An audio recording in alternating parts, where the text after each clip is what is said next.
of people often ask what made me get into stand-up comedy. I always say my mum's side, that's the funny side. But it more or less started with school. When I was in school, I was dyslexic. I can hear the thoughts in the room right now. Oh my God, he's dyslexic. He can't play Scrabble. Oh my gosh.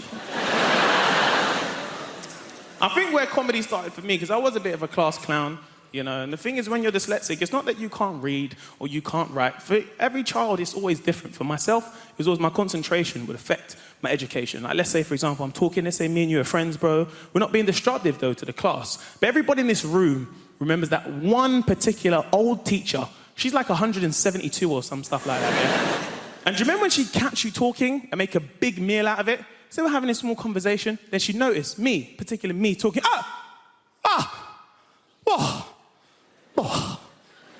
ghastly. We've got a conversation over here. Yes, children, we've got a conversation over here. No, stand up. No, you can stand up. Do you remember someone would try and defend it for you? Actually, do you remember what you actually say to her as a reply? But miss, I'm not even doing anything. Do you remember when teachers just lost it for a little bit? That's right, you're doing nothing. Now stand up. Someone would try and defend it for you in your honor, in your class. Now, miss, you know what? Man wasn't even talking, you know. I was sitting right there. I threatened. I feel like you're just segregating him because he's dyslexic. Why are you doing this, miss? Do you remember when your teacher just didn't care anymore? She's been there so long, she didn't care. Do you remember your teacher's like, What? You can fuck off! Do you remember when the first time your teacher swore? Do you remember that kid? He couldn't believe it. What, you're swearing at me? No, I don't care. I'm telling my mum. What do you mean about me? I don't care about it. I'm going to talk often. What do you mean, me, yeah? Telling a whole me. This teacher didn't care. And you, stand up. So I stood in front of the whole class. You know, I was in a science lesson. So one teacher said to me, so Mr. Mo, Mr. Mo, being as you like to talk. No, because you like to talk. You ever see when teachers get so passive-aggressive, they laugh, but nothing's funny? Mr. Mo, no, you like to talk. You think it's MSN or something like this, don't you? Yes. So, being as you like to talk, yeah, you can tell everybody in this lesson, yes? Yeah, no, because you're a talker. You're going to be a teacher one day, aren't you? You can tell everybody in this lesson what osmosis is. Huh? What is osmosis? So I was like, osmosis. So I was like, well, osmosis is actually the process where a high concentration goes into a low concentration. A bit like if I put potatoes in water, they expand with weight and density. Anyway, what I was saying before getting really interrupted, basically like...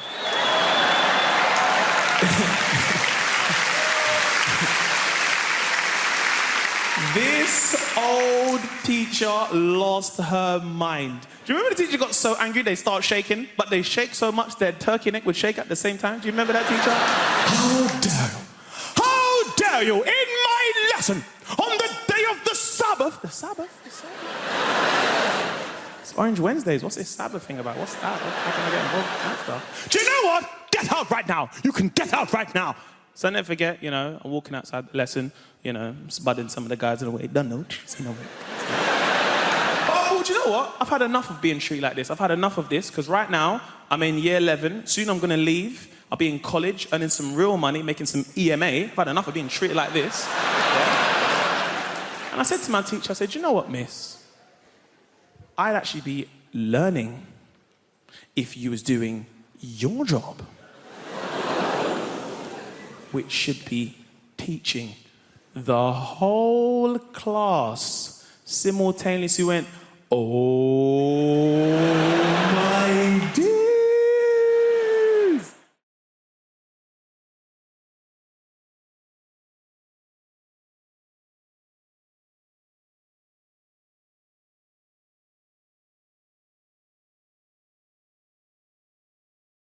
But I have developed a new hobby.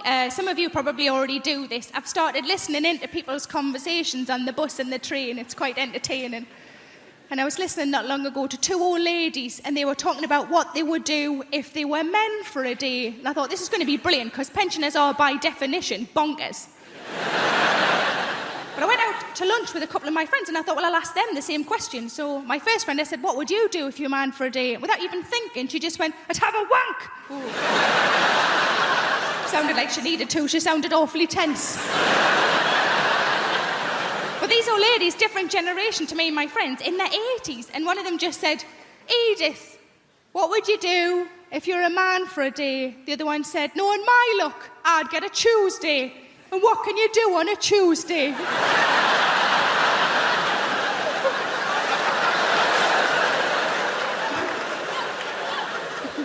My second friend, I said, what would you do if you're a man for a day? She just said, I just do everything. And I thought she meant like in a sexual way. And I said, is that what you mean? Like you just do everything? And I said, is that what you mean? She went, no. Just all the little jobs round the house. But I've been trying to go on a diet. I'm not really very successful. But I find that whenever I go shopping and I can't get into things, you know, when you try clothes on and you're the size you weren't expecting to be, I just come home and I put on a song, and the song is Big Girls Don't Cry. You know the song? There's a couple of versions of it. Big girls don't cry. Such a load of rubbish that, isn't it? Big girls don't cry. Yeah, they do. Cry because they're fat, cry because they can't get a boyfriend, and they cry because there's no trifle left. But I was on holiday in Spain last year, and I'm bragging, I know, and outside the hotel was a lovely pool, and I wanted to go in the pool, of course I did, but I'm not overly confident with my figure in a swimming costume, and I was watching the women who were walking in the pool, and these were like tiny, you know, these wafer-thin, tiny women. And I thought, I'm not going to walk in with one of them. If I walk in with one of them, people are going to think I've bloody eaten one. And I wouldn't anyway, because there's no meat on them. So what I decided to do instead is just to walk in with the children, because kids are all really fat these days. If I walk in the same time as a 9-year-old boy who's got bigger tits than me, nobody's looking at me anymore. But like I say, I don't have kids, and most of my friends don't have kids, but I think if you ask any woman who doesn't have kids what would worry them about having kids would always be childbirth. It's quite a reasonable thing to worry about childbirth. From what I understand, it changes you downstairs, doesn't it? It changes you downstairs. I quite like my downstairs the way it is, thanks very much. Certainly don't want a bloody extension. But it's bound to change though, isn't it? Because you're forcing a person out. That's what you're doing. You're forcing a person out. I've never forced a person out. I forced a couple in.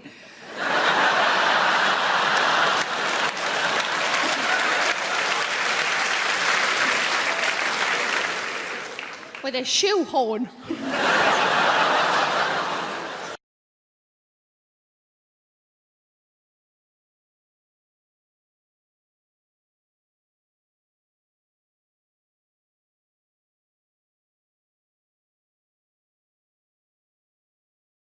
That has done me the world of good. Thank you for that. Because I was waiting back there behind the big billboard, absolutely terrified. I'm not a natural performer. I'm not, although I have been doing this talk around the country for about 2 months now. I won't lie to you, it's not been going very well. I think the worst one was Folkestone. I have never seen an audience turn so quickly. Rushing at the stage, anger in their faces. Refund! Refund! It was horrific. I'll try and paint a picture for you. Youngsters will know what I'm talking about. Are there any youngsters in the... You can relax, sir. Well, there's a youngster. What is your name, sir? Riyadh. What's that? Riyadh. Riyadh. What? Riyadh with a Z. Riyadh with a Z. All right, it's not Sesame Street.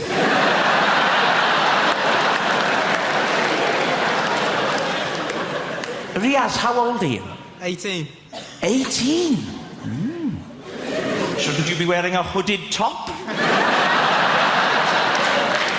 Get out of my shopping centre! Riaz. Don't laugh at Riaz, please. You'll know what I mean, Riaz, when I talk about stage diving. Are you familiar? You won't know what I'm talking about, sir, but this is when a rock star, like a Kurt Cobain or a Duncan from Blue, they run and they leap and you're right to be afraid. You're right to be afraid. They leap onto the audience, Riaz.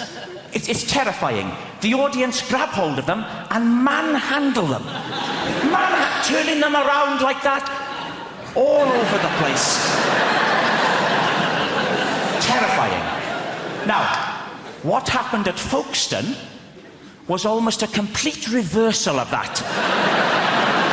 with people just rushing at the stage. It was appalling. But I don't think we're going to have a repeat of that tonight. I don't. Because I'm already getting a lot of warmth from you. I am. To quote the great Darius Danesh, there's a lot of love in the room. There is. And a wide range. We've got Riaz with a Z. No one can take that away from you, Riaz. I wouldn't try to. You'd whip out your hooded top and you'd happy slap me into submission.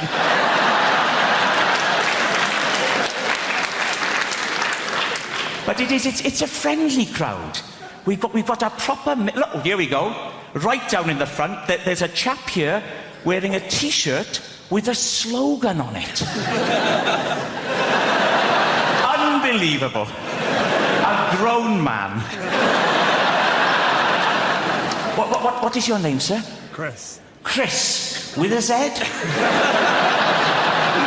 Riaz, you're one up. You're ahead. I'll bet there aren't many other people in the whole building who have a Z in their name, in all honesty. Unless Zebedee's joined us tonight, which I think is unlikely. So you're a Chris. Yes. Chris. And what's the idea with the T-shirt, Chris? Is it Rag Week? We're here to talk about relationships. Let's crack straight on with the first slide. Don't laugh at that. That's not meant to be funny, please. Let's not have another Folkestone on our hands, please. Making divorce work. Now, given that it is a rocky ride, an emotional roller coaster, I start off with a joke, ladies and gentlemen, just to loosen us up. Here it is. If you're going to get divorced, you have to be like the man in the toll booth. Why is that, Keith? Well, you have to be willing to accept, this is the joke, change. It's a zinger. When you divorce, there is sweeping change. Change is right across your life, in every area. One of the first things to change is the locks. You may come... Please don't laugh at that, please. You may come home one day and find that your key no longer fits your wife's lock. Another man's key is fitting your wife's lock. And stop it! Stop, I'm stamping on that. Riaz, with a Z, please. Stop it. It's not that sort of a show. Well, I mean, it's not a show, is it? It's a talk. But it's not smutty. So you may come home and find that your key no longer fits the lock. Good. Yes, it can. And it can be very difficult to tell why a relationship is going to go wrong. Why is that? Well, I think it's because at the beginning of any relationship, when two people get together, there's always a sense of what? Hammersmith, at the beginning of a relationship, a sense of... Pardon? Worry. No. Anyone else? At the beginning of a relationship, a sense of... Foreboding. Foreboding is the wrong answer. Lust, no. Uncertainty. There's always a sense of uncertainty. A feeling of will they, won't they? And there's no way of... Please, Hammersmith, take it seriously. We're talking about emotions. A sense of will they, won't they? And there's no... Hammersmith, I will walk off the stage, please. There's no way of predicting when a couple get together whether or not the relationship will work. Will it last a long time? No. Not a chance in hell. Will they stick together? No. Will the marriage endure? Yes. Lee and Leslie. Now, Lee and Leslie are a lesson to us all. They've made a marriage work. So why is it then that when they can make a marriage work, so many others can't? Paul Simon said, there are 50 ways to leave your lover. 1.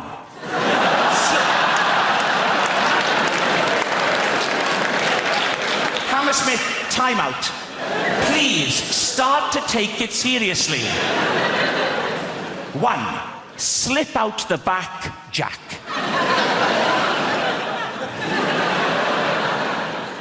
2. Make a new plan, Stan. And 48 others. I'm freaking out. So the head hangs there for about 10, 12 minutes. Finally, the midwife says, it's almost here. It's time. If your wife gives one more push, he'll arrive. So my wife went, yeah. Baby went, I put the TV to mute. And I leapt across the front room.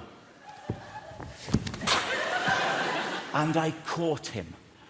And I was the first person to make contact with our son. He was a little boy out, and he was there in my hands, all warm and new. And it's one of the most overwhelming things you will ever do. And I tell you now, I was in pieces. I was in floods of tears. My wife was crying. The midwife was crying. And your mind just becomes a mush. I mean, to this day, I can't explain why I did what I did next. It was so emotional. Maybe it's because I'm Welsh, I don't know. But I went...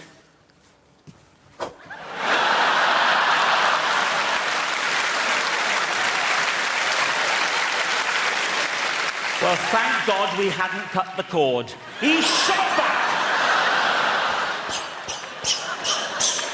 It was Junior Bungee.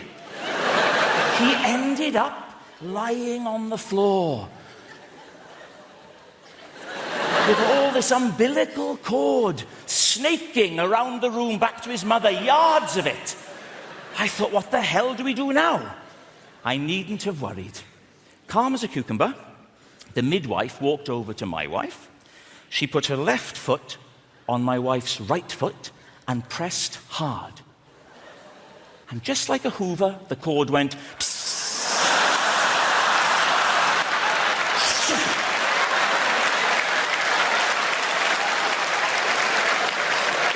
that's why we called him Henry.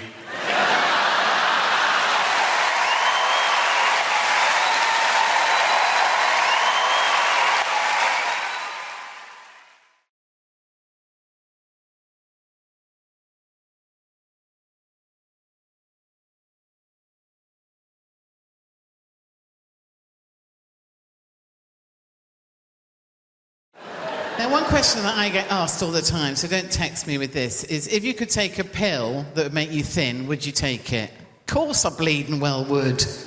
I would like to take a pill that made me 6 stone. Then I could eat my way back up to 10. What a bloody brilliant weekend that'd be, wouldn't it? You see, I think there's 2 types of people in the world, right? And it's all to do with how they eat biscuits, right? Because the first type of person makes a cup of tea, gets a plate out,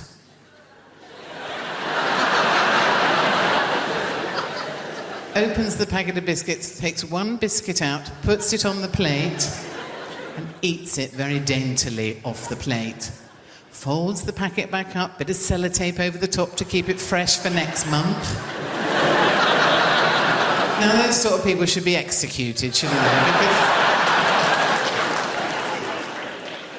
the rest of us get a packet out, eat the whole fucking lot without taking the cover off, do we, really? And consequently end up looking like me. Because I've always had a weight problem. You know, when I was a teenager, I remember going to see the careers mistress, and she said, what do you want to do? I said, well, I'd like to be a nurse or get married. She went, better be a nurse then.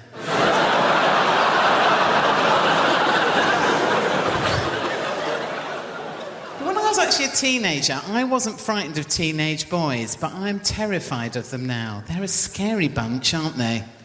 And you know, I actually have teenage nephews, and one of them always has a sign on his door saying, "Keep out," like you're going in there without a flamethrower. Lend me my crampons, dear. I'm just popping in to tackle Tissue Mountain.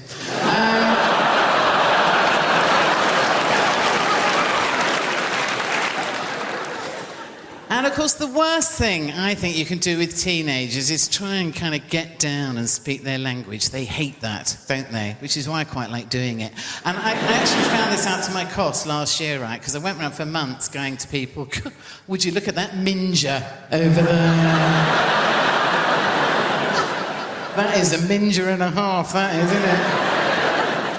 And I found out that this was actually wrong. To my cost, outside my local parks, there were two teenage boys. I went, "Lads, look at that minger." What a blinking minger that is. And they went, "Oh, for Christ's sake, it's Minger."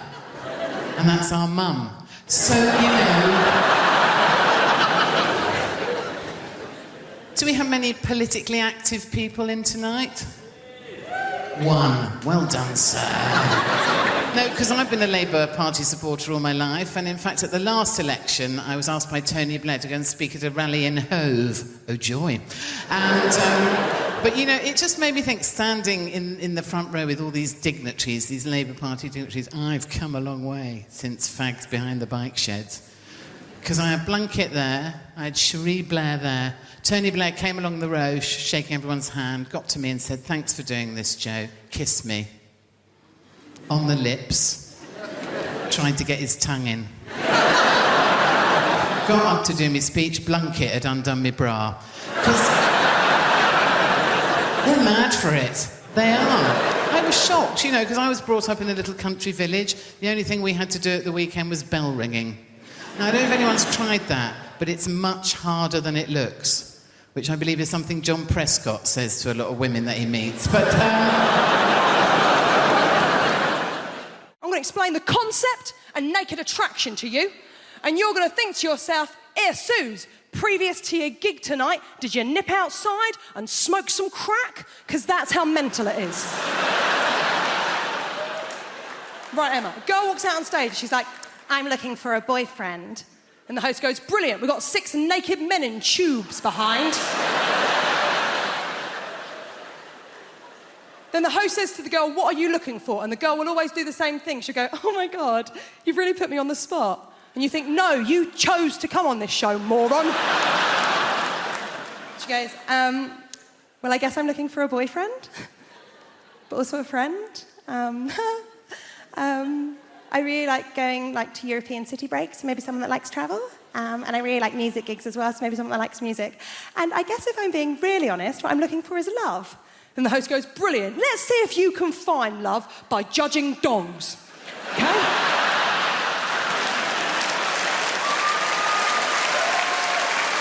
6 naked men in tubes.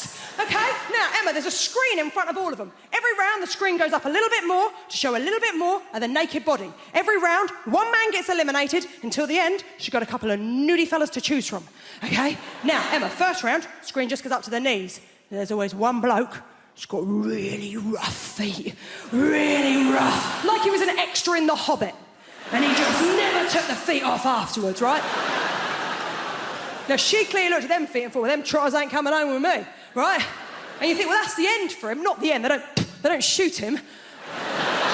You think it's the end of the show for him, but it's not. It's not the end of the show, because he then has the indignity of the screen going the whole way up, so you see his penis and his face.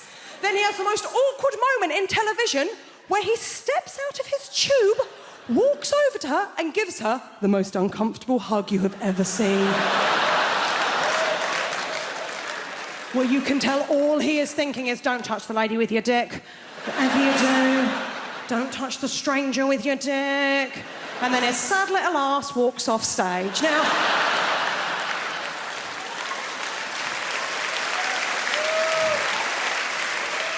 the next round, the screen comes up to the waist. And let's be honest, it is the round we are all watching for. It's cock-a-clock. Now,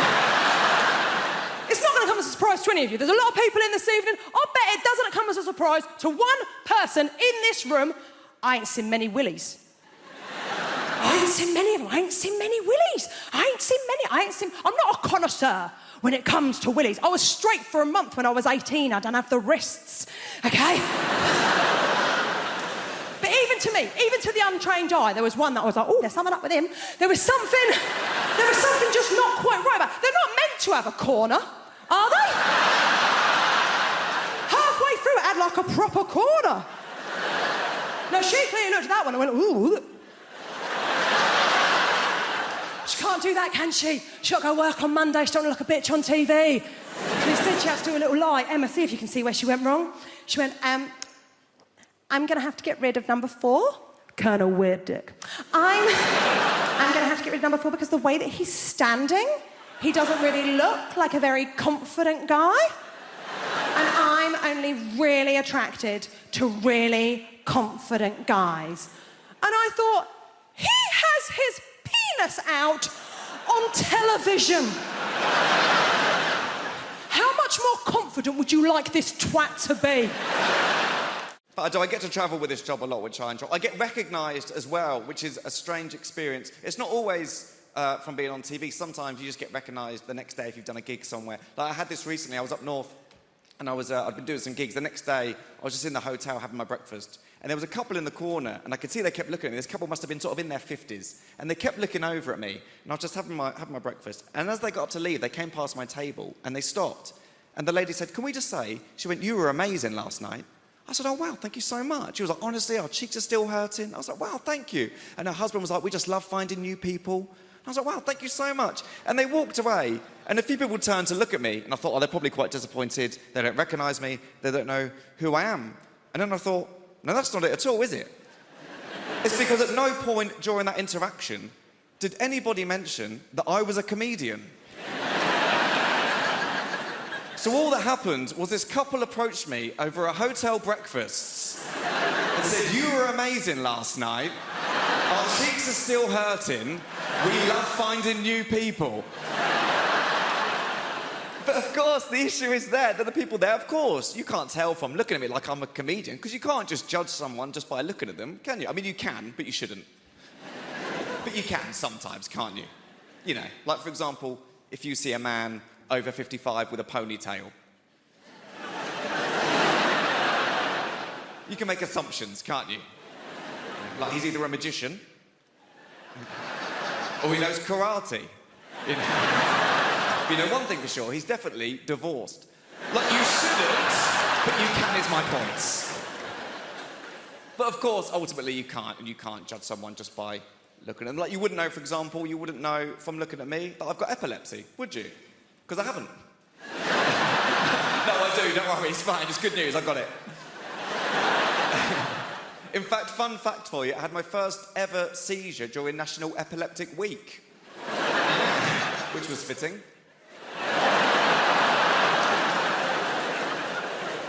I'll tell you about the first seizure I ever had. Is that okay to do?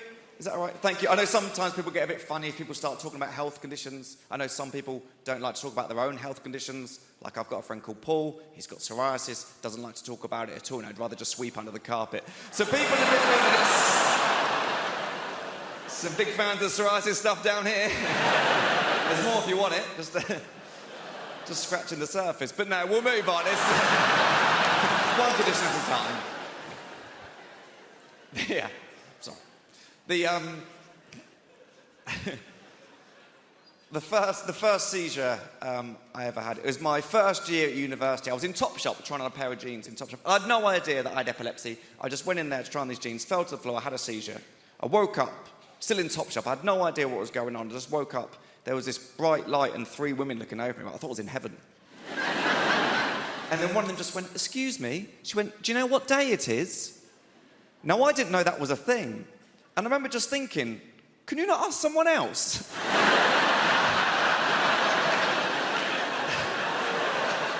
So to me, this woman had just walked into Topshop and just gone, what day is it? Oh, that's that guy there on the floor. The one who's bleeding from the mouth and appears to have wet himself in a pair of jeans that he'll be forced to pay for. Just unacceptable. I was glad when they went under. And I got mugged once, and I don't know if you've ever been mugged and fought back. I didn't, right? It was so scary. I was in Brighton. This bloke pushed me against the wall, went, "Give us all your money." I ain't got any money. I genuinely called for my mum. How pathetic's that? Mum, as if my mum's going, "Oh, Russell's in trouble." I don't know what that is. Apparently my mum's a meerkat all of a sudden. Right. I went and I told my little brother about getting mugged. Did he care? No. It was sort of a, "What happened, Russ?" A little bit of wee come out. He got really angry. "What'd you do that for?" Like I'd done it on purpose. I'm not a toad. Didn't try and ward him off with my venomous piss. I didn't think you're under attack. Secrete, toad boy. Show him your powers. I've wet my pants. He offered me advice, genuinely. "Well, you know you're a weed, Russ. Just use your brain. Next time, bamboozle the mugger." That was his genuine advice. But how'd you bamboozle anybody? Someone, "Give us all your money." Well, you say that. But what, my friend, is the opposite to opposite? Consider yourself bamboozled. Who's next? "You like my credit card details? What colour does a Smurf go when we choke it?" "You know my name. They call me the bamboozler." Ridiculous. The worst superhero in the world. If I was going to have any superpower, I'd like the ability to make somebody orgasm just by touching them once. Not for sexual purposes. That would be amazing in a fight. Kill him!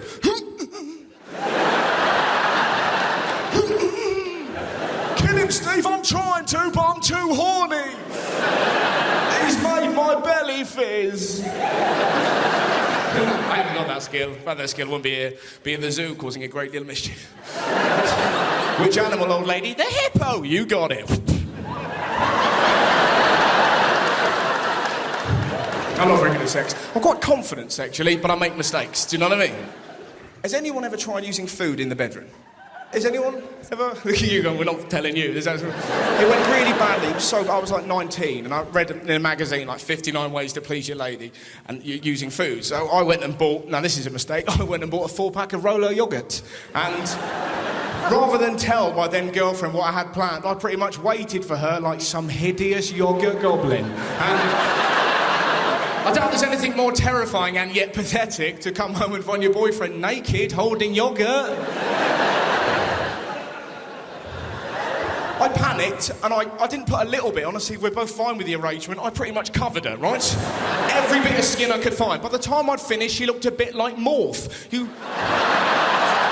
She's no longer my girlfriend, now she's an angry meal. Eat me. Where do you start licking? You can't lick randomly, and then she looks like she's got an illness. So I did foot up to knee. That took me an hour. We're having fun now, aren't we? Having fun. Why aren't I going out with a hobbit? 2 hours later, we realise she's dairy intolerant. We're down the doctor's. She looked like an angry gingerbread lady who'd had her leg dipped in Tipp-Ex. Right? That has done me the world of good. Thank you for that. Because I was waiting back there behind the big billboard, absolutely terrified. I'm not a natural performer. I'm not, although I have been doing this talk around the country for about 2 months now. I won't lie to you, it's not been going very well. I think the worst one was Folkestone. I have never seen an audience turn so quickly. Rushing at the stage, anger in their faces. Refund! Refund! It was horrific. I'll try and paint a picture for you. Youngsters will know what I'm talking about. Are there any youngsters in the... You can relax, sir. Well, oh, there's a youngster. What is your name, sir? Riyadh. What's that? Riyadh. Riyadh. What? Riyadh with a Z. Riyadh with a Z. Yeah. All right, it's not Sesame Street.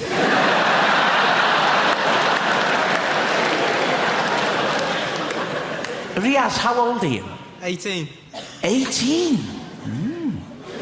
Shouldn't you be wearing a hooded top? Get out of my shopping centre! Riyadh. Don't laugh at Riyadh, please. You'll know what I mean, Riyadh, when I talk about stage diving. Are you familiar? You won't know what I'm talking about, sir, but this is when a rock star, like a Kurt Cobain or a Duncan from Blue, they run and they leap, and you're right to be afraid. You're right to be afraid. They leap onto the audience, Riaz. It's terrifying. The audience grab hold of them and manhandle them. Turning them around like that, all over the place. Terrifying. Now, what happened at Folkestone was almost a complete reversal of that. with people just rushing at the stage. It was appalling. But I don't think we're going to have a repeat of that tonight. I don't. Because I'm already getting a lot of warmth from you. I am. To quote the great Darius Danesh, there's a lot of love in the room. There is. And a wide range. We've got Riaz with a Z. No one can take that away from you, Riaz. I wouldn't try to. You'd whip out your hooded top and you'd happy slap me into submission.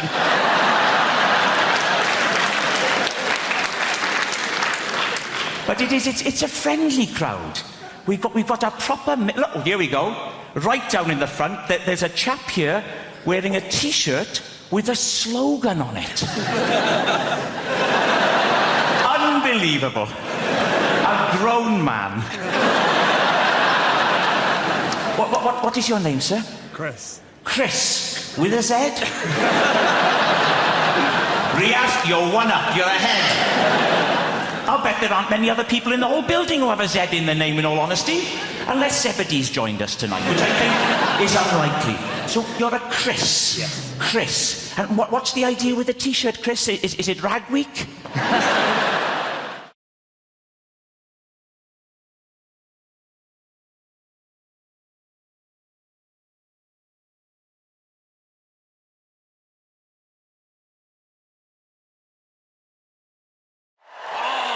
We have a great show for you tonight. We have a fantastic show. Very funny comedians. I know funny. I do very funny. People always ask me who I think is funny. That's the number 2 question I get asked as a comedian.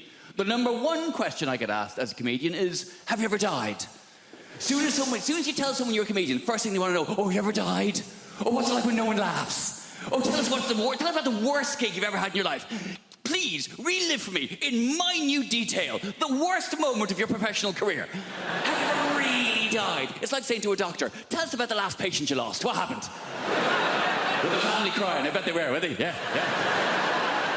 People are such ghouls. It's the number 1 question. Have you ever died? Number 2 question, though, is what makes you laugh? People always want to know that from me. Who do you think is funny?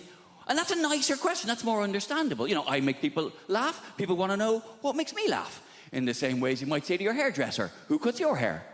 Or you might say to someone in an Audi, who do you think drives like a cock? Same kind of thing. I like that joke. It's a short joke, it's a sharp joke, and also with that joke, I get to spot every Audi driver in the room. I can just see a pinched expression on your face there. All right, no need to be like that about it.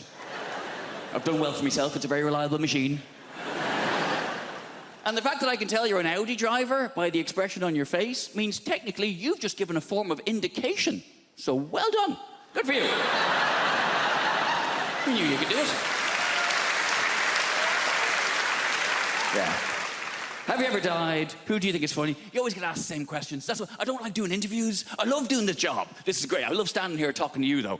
But doing interviews, it's a necessary evil. It's part of the job. I having to answer questions. And I don't even like watching interviews.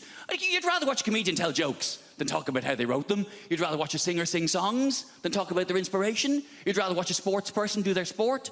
You'd certainly rather watch a sports person do their sport. Come on now. Sports interviews can be turgid affairs at best. And then I hit it with my foot. You mean you kicked it? If you like. They're rarely interesting. They're rarely, and I'm not slagging sports people. It takes a great deal of single-mindedness to excel at a sport to a point where people want to interview you about it. But sports people are famous because they're good at sport, not because they're good at talking about sport.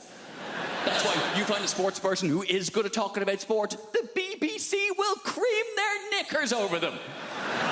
We found a woman. She used to ride horses. That's a sport. And she's quite lively and engaging and charismatic. Put her on absolutely everything! Do not let her out of your sight. Even people I'm a fan of. Andy Murray.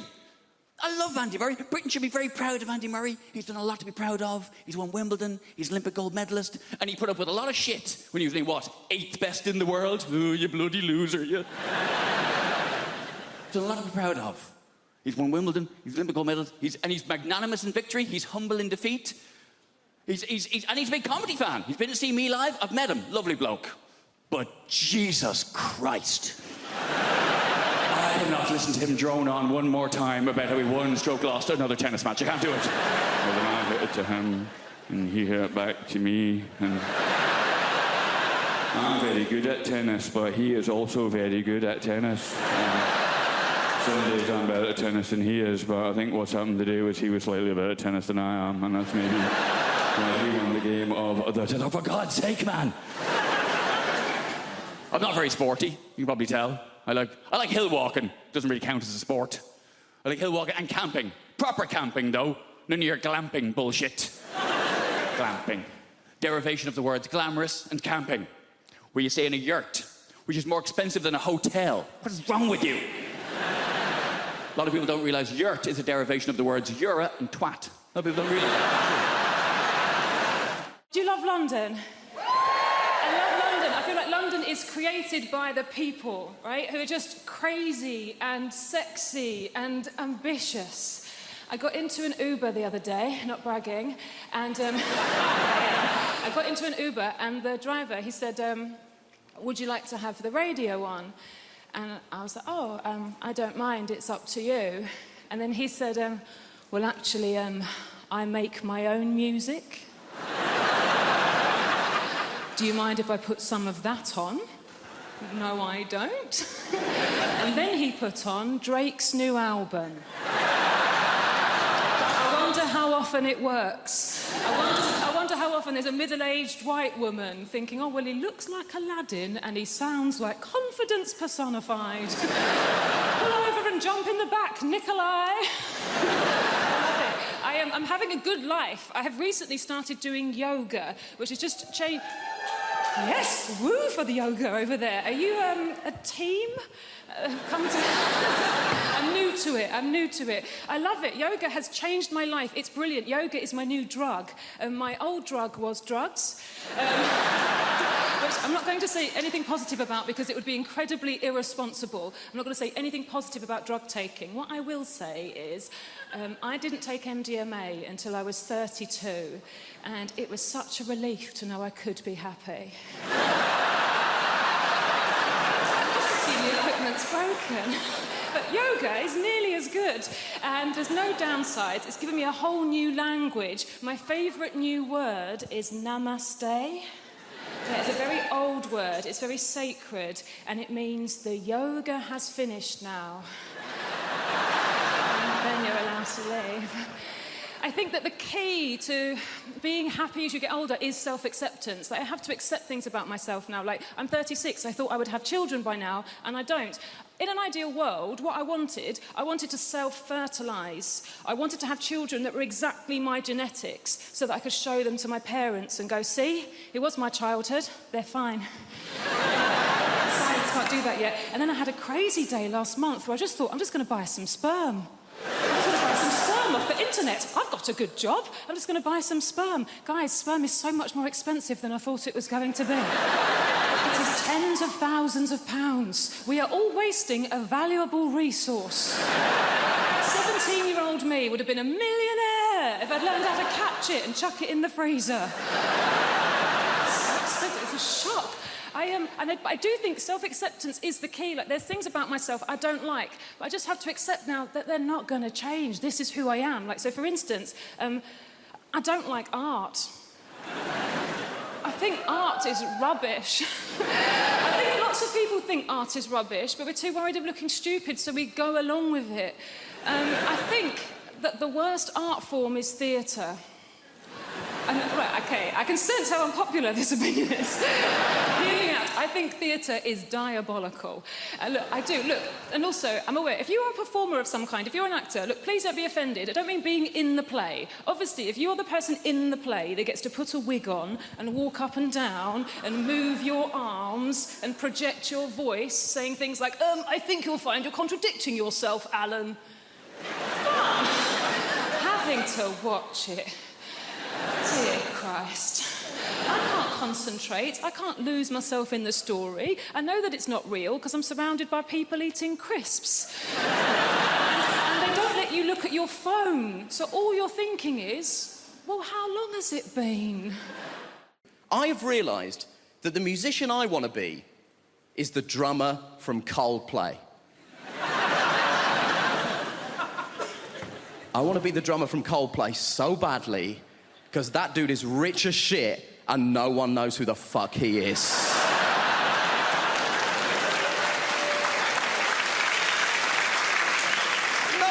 Who the drummer from Coldplay is. He could be here and no one would know. It could be you, it could be you, it could be you.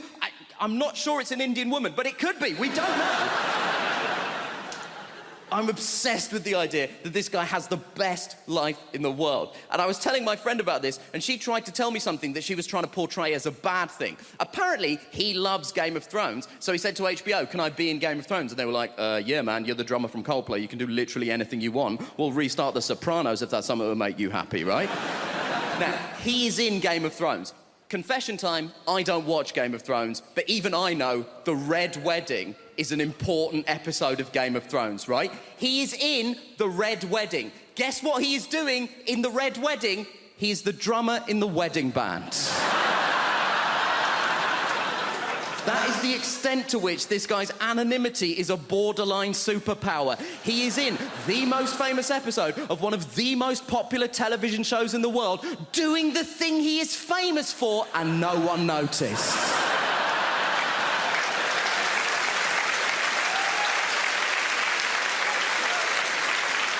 That is Kaiser Soze shit.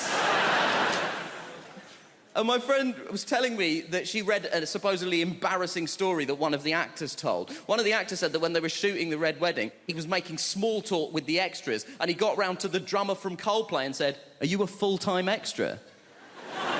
And the guy was like, no, I'm a musician. So he said, to the drummer from Coldplay, he played on anything I might have heard of.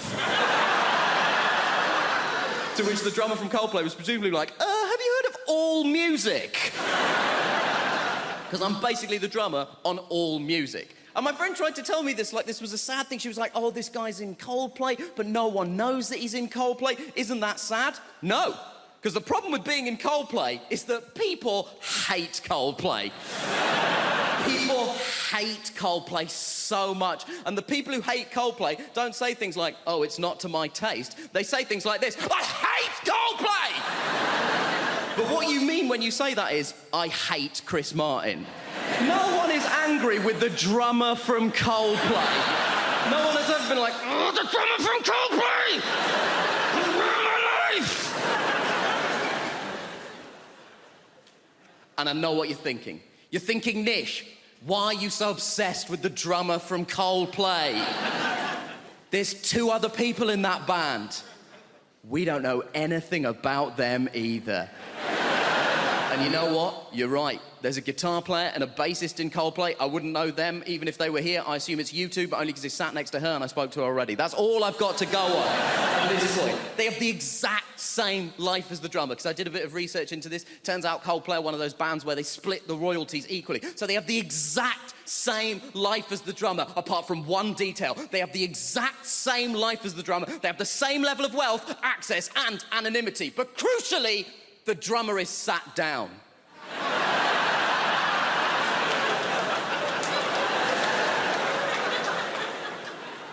And that is the dream.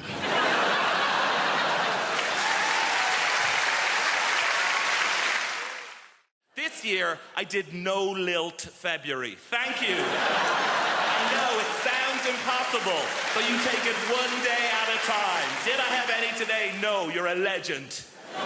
Get hard around the middle of the month, you get the cravings. It's called lilt guilt. You're like, oh, I bloody love the lilt.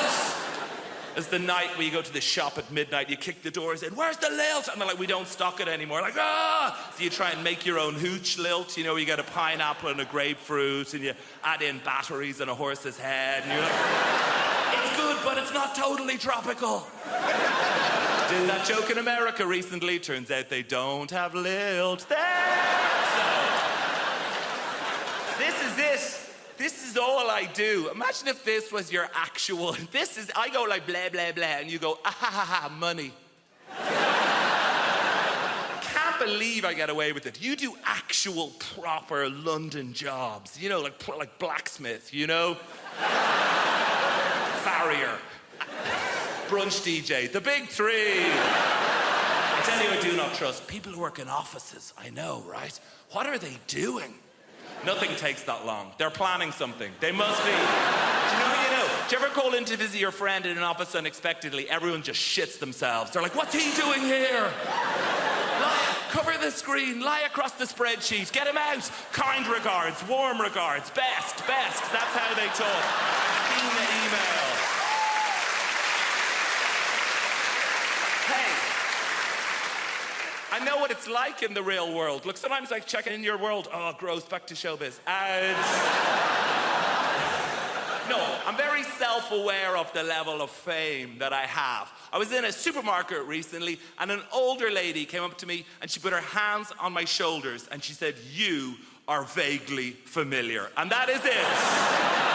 I did a gig in Wrexham, and I was at an ATM machine, and a guy cycled by, and he shouted at me, "Surprised to see you at an ATM machine." And I've been obsessed with it since then.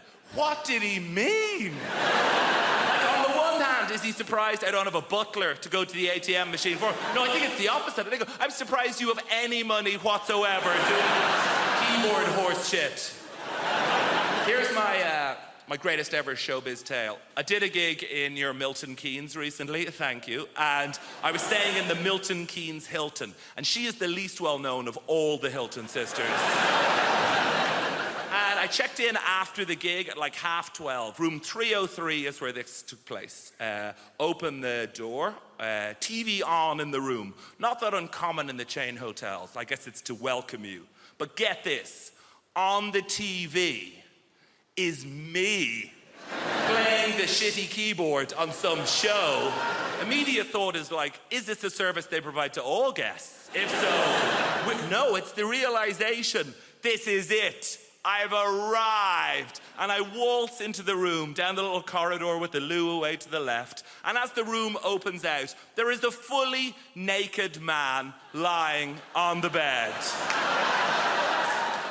So they've given me the key to someone else's room, but he is lying there, watching me on the TV, and he looks up.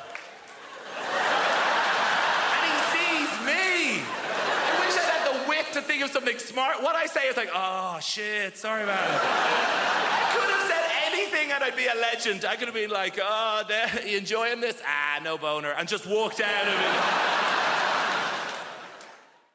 it. The problem is the builders, my dad's mate, he's a proper geezer, proper South East London geezer. One of those builders, you know that walk? Just walks like that. His legs like he's got a pool table between his legs. And he walks like that, and also he's got those really thin jogging bottoms. You know, those like grey jogging bottoms that builders wear? I don't know where they get them from. They're so thin, and it just grabs onto anything that's there.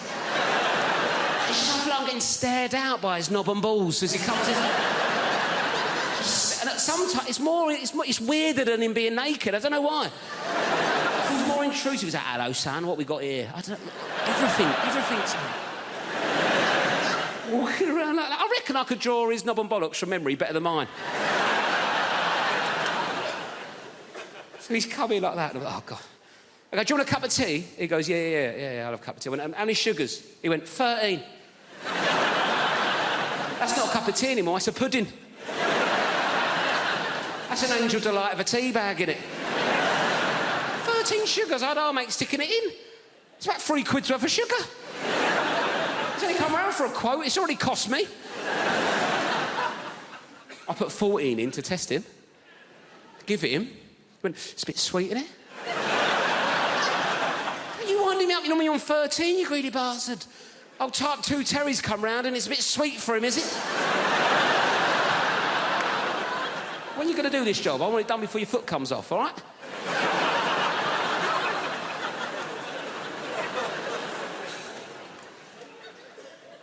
Anyway, I had a Kit Kat in the fridge, right? I thought, right, Let's get him back on side of Kit Kat, right? He's into sugar. I like introducing people to new things, see if he wants a Kit Kat.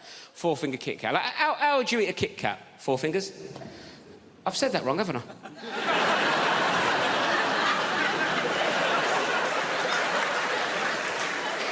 I thought you looked at me funny. Sorry, I said that like it was your name.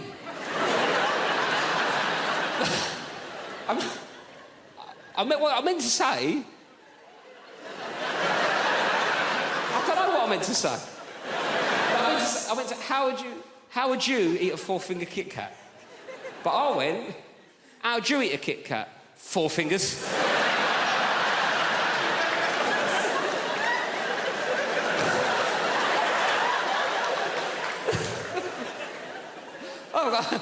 Hello, 4 fingers, how's it going?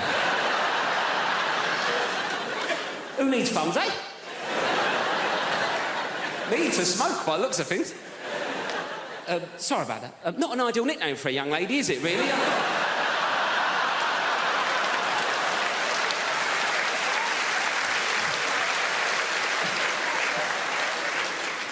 So what would you do? 1 finger at a time? Is that what you'd...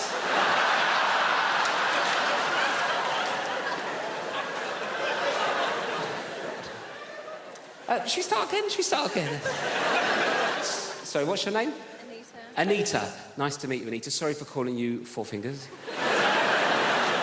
Anyway, Anita, how do you eat a Kit Kat? That's what I was going for. 1 at a time. 1 at a time, right. 1 at a time's a normal approach to a 4th.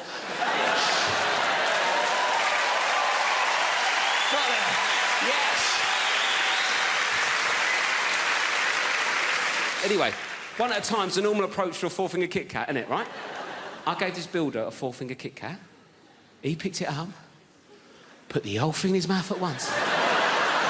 Bit into it like he was eating a bun. Dirty ogre sugar bitch.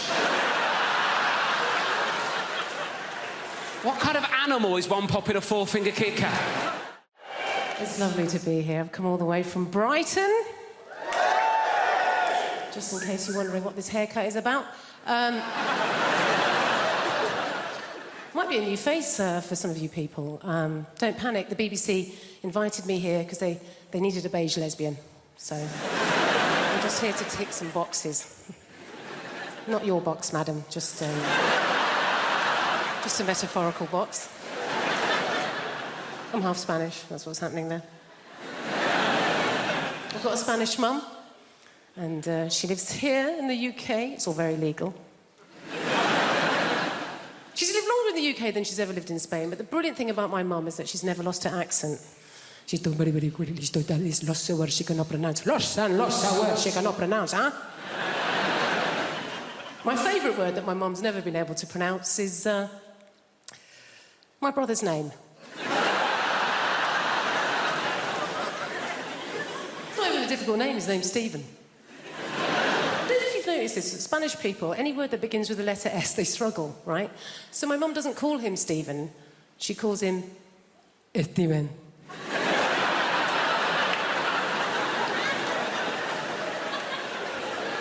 What's his name, Mum? Steven. Is it? Isn't it just Stephen? Even if I know his name is my son, it is Steven! You don't want to mess with my mum. She's not like British people here in this country. We can be quite passive-aggressive, can't we? She's just very aggressive woman. I don't know how my mum's never really coped in this country, and I think it's because, like a lot of Mediterranean people, she's quite loud, yeah? She's got one volume. It's like this. Hello! How are you? Whereas in this country, particularly if we're middle class, we tend to be low talkers, don't we? We don't like to raise our voices, do we? Why? Because we've got money.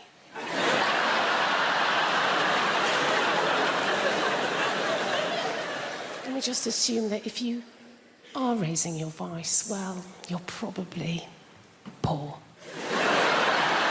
Or worse, foreign. Great thing about having a Mediterranean mum is they feed you. Oh, my God. She's always feeding. That's her way of showing that she loves her children, is to feed us. You know, I can remember going around friends' houses, you know, like English mums, go round an English mum's house and the conversation with mum's more like this. I think you've had enough.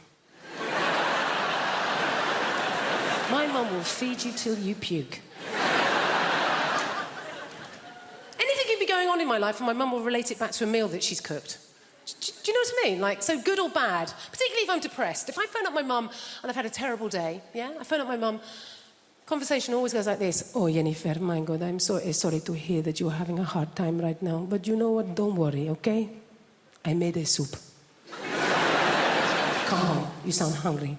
I made chicken curry, I made lantagine, I made casserole, Jennifer. I made some tortillas, some paella, some curry, Jennifer. You love curry, maybe some meatballs, some pork ball, beef ball, aniseed ball, banana ball. You're a lesbian. You don't eat enough balls. Please, come home. Eat my balls.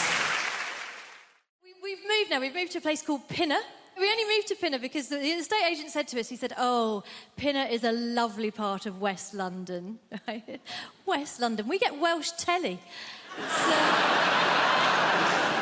It's not London, it's not London, but it is very nice. One of the things I like about where we live is it's very multicultural. I think that's one of the brilliant things about London. I think multiculturalism is something we really have to fight for. Like the school my kids go to, it was very easy to pick a school for my kids because obviously we just picked the one with the highest ceilings, but the school they go to, it's a really nice school and it's very diverse. Like we have a mum's night out once a month and all the mums from the school go and there are women there from every economic background, every race, every religion, and we have a fantastic time and the Muslim mums drive us home.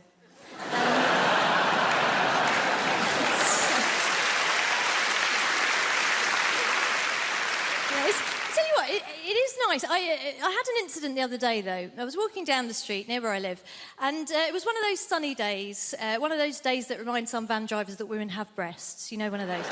And I was walking down the street, and there was a van drove up and slowed down, and two guys leaned out of the van, and they were in classic kind of leching position. And I knew they weren't going to be looking at me because I am 44 years old. And in fact, my older friends, when I was turning 40, they said, oh, being over 40, it makes you invisible, right?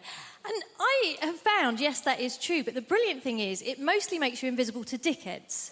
So it's not really a problem, it's a superpower, if anything. So I'm walking down the street, these two guys are leaning out of this van, and I see they're leching, but they're looking past me at a younger woman, a woman in her 20s, who is walking alongside me. And these guys do the classic thing. They lean out of the van and they gave this woman a very detailed appraisal of her anatomy. You know, they covered all the main areas in bullet-pointed form, very thorough. And then they went on to suggest what I can only describe as a smorgasbord of activities they felt they would enjoy indulging in with her were they not under pressure of time to get to the next plumbing job. So they did all this and they drove off. And naturally, I turned to this woman and I said, oh my gosh, are you okay? That was horrific. And she said, no, I'm fine. It happens all the time. And I thought, yeah, it does when you're in your 20s, doesn't it? And we were chatting about how silly it was as we walked down the street. And then we got further down the road and the traffic had slowed down and this van had come to a stop. And I think a few years ago I would have just left it, said nothing. But this year I thought, you know what, if I'm going to be invisible, you know who else is invisible? Ninjas. I am going to be a bloody middle-aged ninja. I'm going to strike, right? So I went up to the van and I just leaned in and I said, oh, hi, guys. Listen, sorry to bother you. I just wanted to say thank you so much for what you did back there because my son here has been undergoing a very difficult gender reassignment.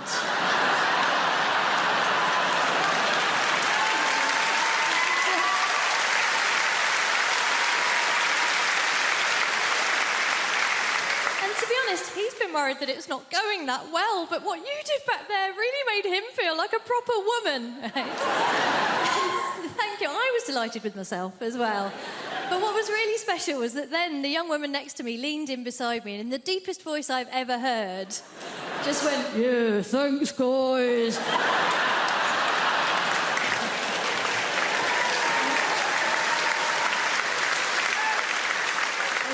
It was a beautiful moment. Obviously, it wasn't perfect. The only thing that could have made it perfect would have been if the guys in the van had said, actually, if your child is undergoing a gender reassignment, it's incredibly insensitive of you still to be referring to her using the male pronoun.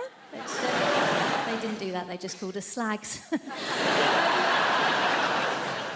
Let's lighten the mood a little bit. Let's talk about terrorism. Terrorism... Listen, One of my main issues with terrorism is simple, all right? It's got people that have known me my entire life doubting my credibility, all right? It's mad thing. And I want to let you know, all right? You guys are a little bit worried at the moment. I'll make it explicit for you. I am not a member of ISIS, all right? I'm not, okay? I have nothing to do with those people. I don't follow their ideology. That's because I've got 6 months left on my Al-Qaeda membership. I'm a lot... Where did they go? My gosh, I'm going to get some water, all right? Flipping it. It was a bad choice wearing this heavy-ass jacket, you know what I mean? And you know what, actually? Ooh, it's squirting all over the place. I tell you what is the biggest threat to Muslims on the face of the planet today, all right? Dehydration. We cannot carry around clear liquids in a bottle anywhere, all right? Exactly. Dying up here on this stage, dying in airplanes, stressing me out. But the thing about, listen, hey, can I pop this here? Bruv, can you have that? Thank you, my G. One of the worst things about terrorism is how it's got people doubting my credibility. People I've known my whole life, all right? I want to give you an example. I've got a neighbor, okay? She's called Maud. She's known me for 27 years. And because of the media narrative, the way that the media portrays Muslims, minorities, Black Lives Matter, the world is very divisive. Who in this room just wants to live and get along? Make some noise. Exactly, we all want to, all right? But the media has got people doubting me, all right? So I've had my neighbor 27 years. We've got it's a nice, simple thing. It's a neighborly thing to do, all right? A regular Friday wheelie bin ritual. We grab the wheelie bin, drag it down to the end of the driveway, have a quick natter, go back in. It's what neighbors do, innit? It's what neighbors do, all right? This particular Friday, Maud is like clockwork, but she was late. And I'm thinking, rah, is Maud okay? I hope she's all right. Usually she's like, the bin was stinking of shit, but I thought, you know what, I'm gonna stay here. I'm gonna be a good neighbor and have this conversation. Boom. 3 minutes later, boom! She kicks open the door. She's stressed. She's flustered. I said, Maud, is everything okay? She says, now, good. Everything is far from all right. Have you seen the news? I'm like, listen, Maud, a lot of my cousins are on there. I don't watch that shit. You know that. Bring back a lot of bad memories for me, Maud. She says, Guz, it's the ISIS. I-Z-I. She's from Birmingham, that's how she spells it. It's the ISIS. They've been doing terrible bloody terrorisms again, them lot. I was like, yo, Maud, listen, that's bad. I don't agree with those people, and you know, I hope they're brought to justice. She says, you say that, Guzzy, yeah? But you got to tell me something, babes. You're nothing like them, are you? I said, what? Maud, you know me 27 years, baby. I'm nothing like them. Stop buying into the media narrative. Stop buying into the news. I'm me, Guz, your neighbour. She says, I know you say that. It's just that from very specific angles. This is a very Bin Laden look you've got going on there. I said, hey, I don't even look like that guy. Very racist. She says, Guz, I know, I'm just being silly. But you just do me one more favour though, babes, okay? It's just more for my rod, really, yeah? If you hear anything about it before the news does, just let me know.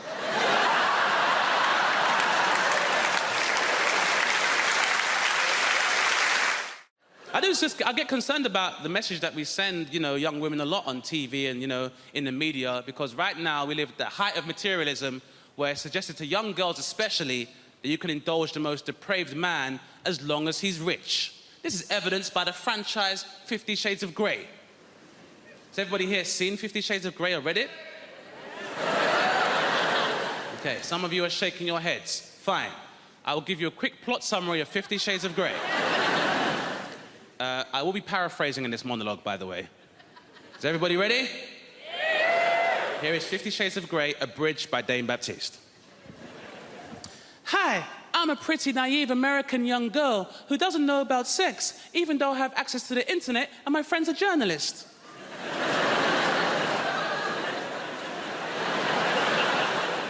Mr. Grey, you seem so mysterious and rich. Can I interview you? That's right, baby. I am mysterious, and I'm rich as hell. Can I put a pineapple in your ass?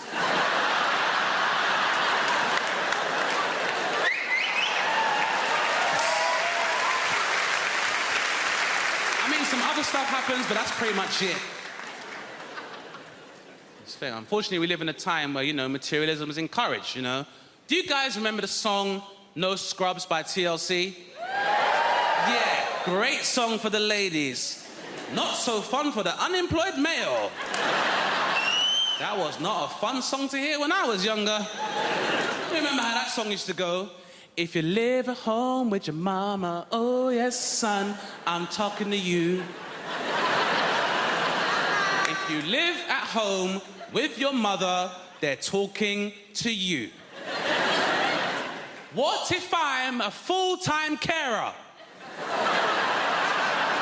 I'm supposed to leave my mother lumbered with bedroom tax, then go live with a bunch of strangers and pay somebody else's mortgage, then have those strangers question my life choices, which my mother already does, but I get rice and peas when she does it. Sitting in the passenger side of his best friend's ride, trying to holler at me. Sitting in the passenger side of his best friend's ride, trying to holler at me. I'm sorry, if me and my friends are concerned about our carbon footprint, I'm not entitled to find love? If you don't have a car and you're walking, oh yes, son, I'm talking to you. If you don't have a car and you're walking, they're talking to you. So we're supposed to leave our houses in 4 separate cars, knowing full well petrol prices are at £1.25 per litre in some stations. Then if you go into London, you're paying a congestion charge 4 times. If you're going out of London, you're paying a toll charge 4 times. Then wherever we get when we're going, then you got to pay a parking charge 4 times. And if we're all driving, then guess what we can't do? We can't drink, because when you all take separate cars, there's no designated driver, TLC. Which means when we finally do get to the club, because of all the traffic, because there's 4 cars adding to that traffic, we gotta drink water and sparkling water, then pay club prices for fruit juice. So I'm paying £7.25 for a cranberry juice, and we've been planning this night. The most TLC!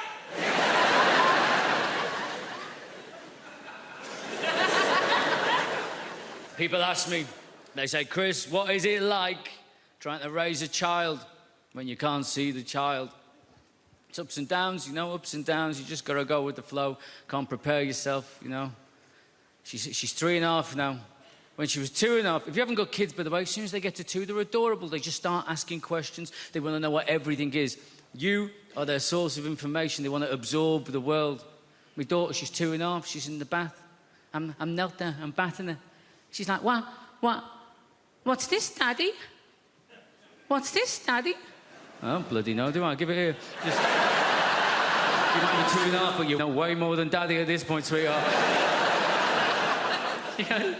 What's this, Daddy? Ice cream? I was like, ice cream?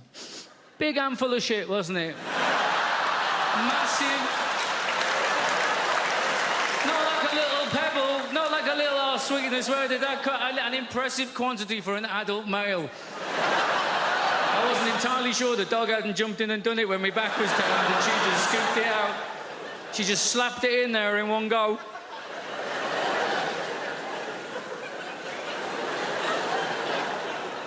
It threw me. I didn't... Look, right, I obviously didn't see it coming. I didn't even... No. I didn't even smell it coming. This came from underwater. This was a stealth move, right?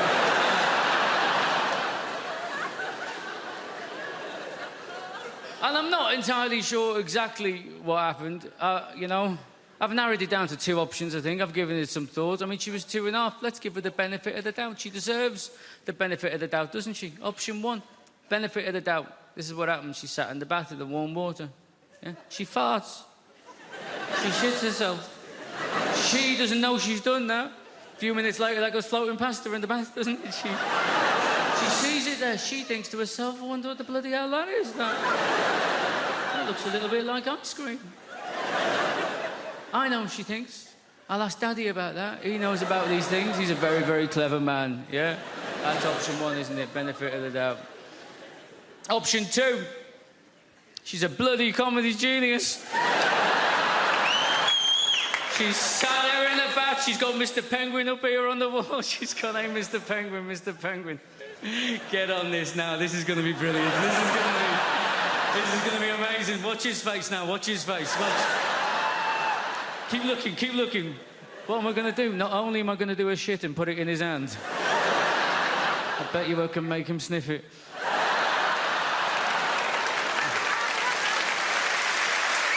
Ice cream, Daddy? Ice cream, huh?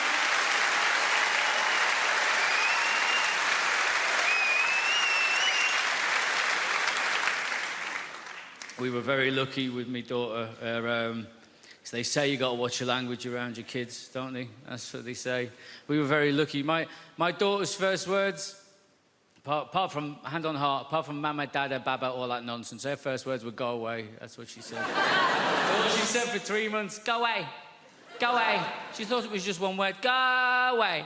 Go away. Why? Because that's what me and my wife said to the dog every time we were trying to feed my daughter. We'd get the food out, wouldn't we? The dog would get up, he'd go on the prowl, having a little look, wouldn't we? We'd be like, go away, go away, go away. She just picked it up. We'd push her in the pram out on the street. She'd be like, go away, go away, go away. Said to my wife, it's a good job we weren't telling that dog to fuck off, innit? Because we just wouldn't be able to take this kid out of the house. Going away with my wife, she does this thing, right? If you get her in an airport, I'm not allowed to have my own passport. It's embarrassing. It's embarrassing. I'm a 40-year-old man. I get to passport control. They say, you got your passport, mate? I'm like, no. I'm not allowed to carry it. Apparently, I'm not mature enough. I don't know what happens, man. The moment you get near an airport, she becomes like some sort of Russian people trafficker. Do you know what I mean? She's like, I must have all the passports. You cannot handle passport. You are too stupid for passport. I must keep all passports in zippy clear travel document folder, huh? Alongside printout from TripAdvisor. But you may carry the bags. I'm like a peasant boy for the day. Oh, thank you, master. Thank you very much. Yes, it's a real honor for me to carry your bags, you know. 11 pair of shoes for 3-day mini break is a good idea. Yes. Maybe you will become a centipede while we are in Egypt. Who knows?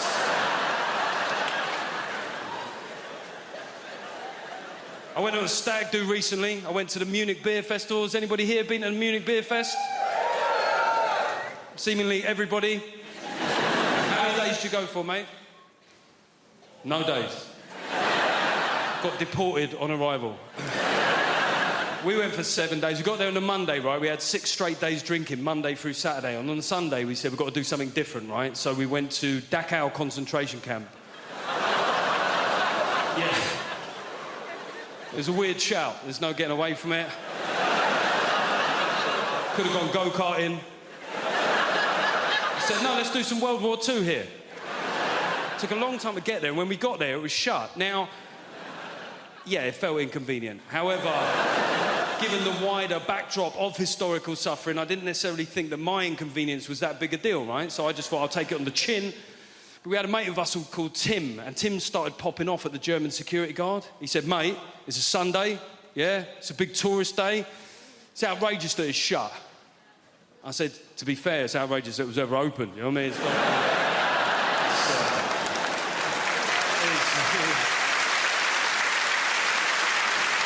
It is weird that you're making this about you, Tim, to be honest. People say dumb things, though, don't they? I was having a beer with my mate Wayne the other day, and Wayne likes to tell you where he was on the occasion of big historical news events that happened within our lifetime, right? So I mentioned 9/11, and Wayne went, 9/11, remember where I was that day? I was like, don't care where you were. I don't see how it's relevant. I don't see how your whereabouts on that fateful, terrible day will form some sort of meaningful historical footnote, Wayne. I'm being honest here. He looked hurt. He went, all right, where were you? He went, karate. I went, see, that's exactly the sort of trivial shit I was worried about, Wayne. He said, well, you know, I was in New York 6 months before that. Makes you think, doesn't it? I was like, no. No. To be honest, all it makes me think is I wish you'd been there 6 months later. Sorry. I said, what do you want? He goes, I want a cat. And I said, a cat? Nah, I'm not going to buy you a cat. No one gets a pet for Christmas. And you know what happened? I'll tell you what happened. There was a mouse a little mouse. It came into the house and the girlfriend, she saw it, she goes, ah! What's he doing in here? What's he doing in here? We've got a mortgage. Like, that's got to do with anything. Like, all the mice is outside there. It's like, hold on, guys, before we go in there, we need to see if this is rental accommodation first. Yo, fam, put that cheese down. We haven't seen the tenancy agreements yet. It might be a hoax, right? It don't work that way. So she was like, Marlon, we need a cat. I said, I don't want one. She said, Marlon, we need a cat. So we compromised and we got one. So we went to this place. Where they hold all of the cats in the world. And I walked in there, I was like, I want a cat. And the lady said, that's not how it works, sir. I said, please. She said, no, what it is, we need to interview you to see if you're fit to have a cat. And I started panicking. At this point, I said, listen, right, lady, right, listen, right, between me and you, I've got a son. I said, human being, 8 years old, and he's not dead. And she looked at me, she was like, yeah, you can have a cat. She brought us up the stairs, man. When she brought us up the stairs, I've never seen so much cats before in my life. There was more cats than people in this room right now, right? And they were there, different shapes, different sizes. And my girlfriend, she got drawn to one cat, which was like blue and grey. I've never seen a cat like this before, a blue and grey cat, and his whiskers were out, and the tail was up, and she walked over to the cubicle where the little cat was, and she put her hand right up against it, and the cat came along, and he put his paw there. And it was like they were touching. And she was like, I want that cat. And the lady said, no. She said, why? She said, well, that cat, it can't live with children. And my girlfriend looked at me like to say, fuck the kid. I want that cat. The lady said, no, you can't have that cat, but we've got some cats that is suitable for you, but they're in this corner over here, and she walked us into this corner, ladies and gentlemen, and all of the cats in this area here were black cats. Yes, and my paranoia, that went off straight away. I was like, hold on a minute, we can't have that cat over there, but we can have any of these ones. I've got to fight racism in the real world, but also in the feline world as well. This is bloody ridiculous. And she said, this one's called Denzel. I've made a list of pros and cons, because I've been spending a lot of time in brothels and prisons. Made a list of pros and cons, always good, give you a bit of balance, Con, complete loss of all feelings of hope and possibility. That doesn't sound very good, does it? It doesn't sound much fun, does it? Pro, increased plug socket access. 1-1. I say increased, it's actually total plug socket access. I've got 32 plug sockets in my house. Each and every one of them is now under my sole domain. Con, all experiences that formed the basis of my happiness and sense of self-worth are now destroyed by grief. Downer! A bit of a downer, isn't it? Pro, less recycling. I can fit it all in the green box now. It's remarkable when you take into account just how much I'm drinking. Oh, John, you're meant to heat mulled wine. All right, Your Highness, hand me the bottle and leave. Con, I'm gonna lose my house. Bit of fun. Pro, 25% off council tax. I was on that like a ferret. Dialing as the door slammed. And that's us fresh out of cons. The rest are just pros, guys. Yeah. Increased freezer space, all 4 drawers. Cheaper gas and electric. Reduced wear and tear on fixtures and fittings. And when I say reduced, I don't mean by half, because I was only ever responsible for about 10% of scuffs and spills. So we're looking at a net reduction of 90% in real terms. This is my favourite one.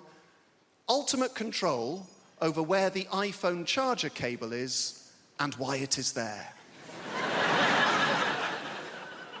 There was a time it would take hours to answer the questions, where is the iPhone charger cable and why is it there? Not anymore. Plugged in next to the bed, most convenient place to have it. Simple. Is it unplugged in the bathroom? No, it's not. Be a ludicrous place to keep it. There's no plug socket in the bathroom. Is it in the front pocket of a rucksack you no longer use? That'll be the last place you look. That'll be very frustrating. Is it plugged in on a train we have alighted from? No. It's plugged in next to the bed because that's the most convenient place to have it.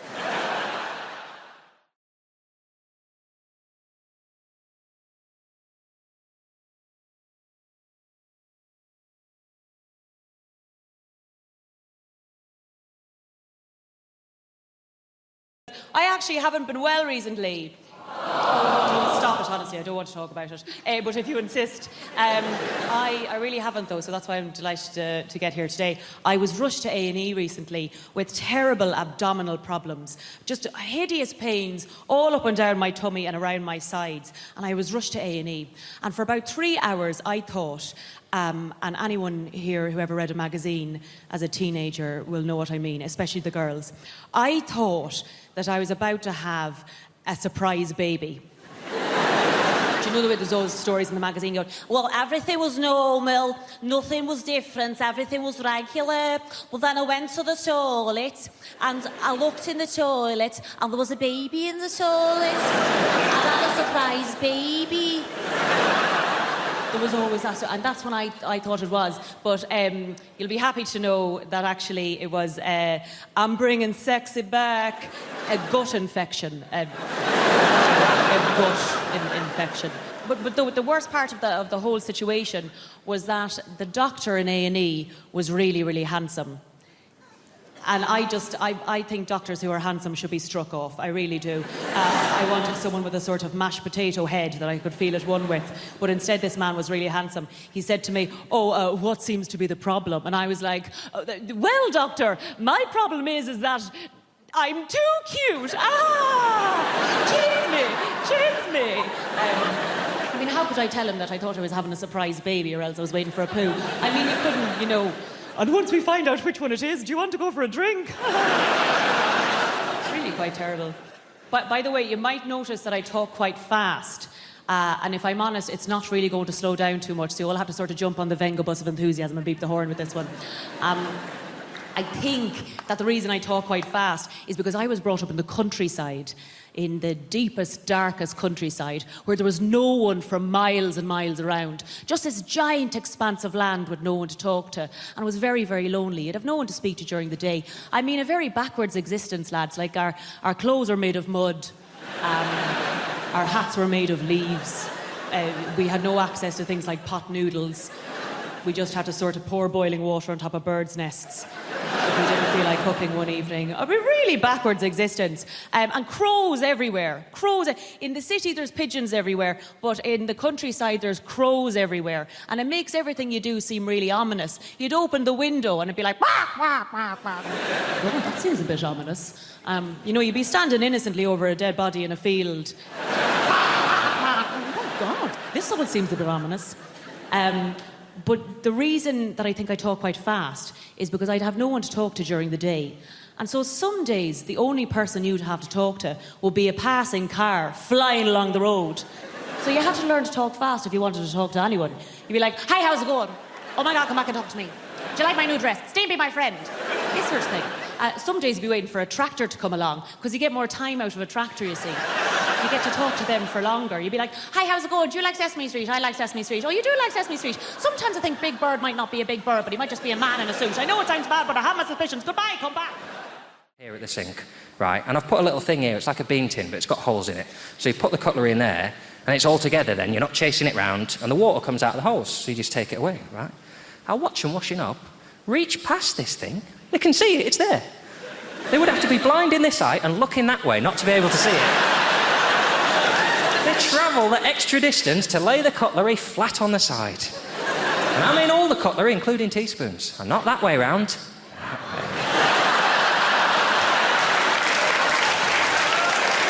So that a little pool of shitty water dribbles down into the teaspoon so that it looks like it's already got soup in it.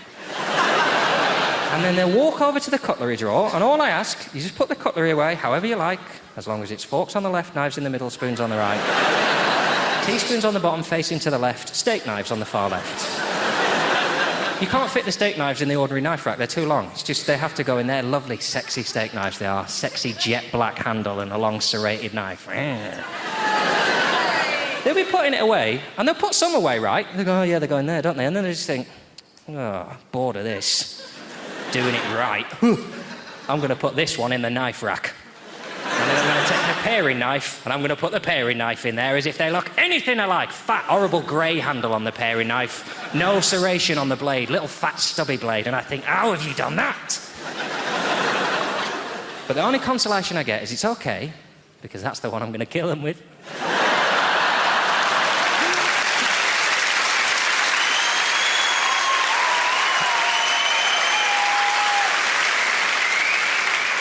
I'm going to grab that knife and I'm going to sneak up to their room in the middle of the night. I'm going to go, hello, it's the fairy, and he's tooled up.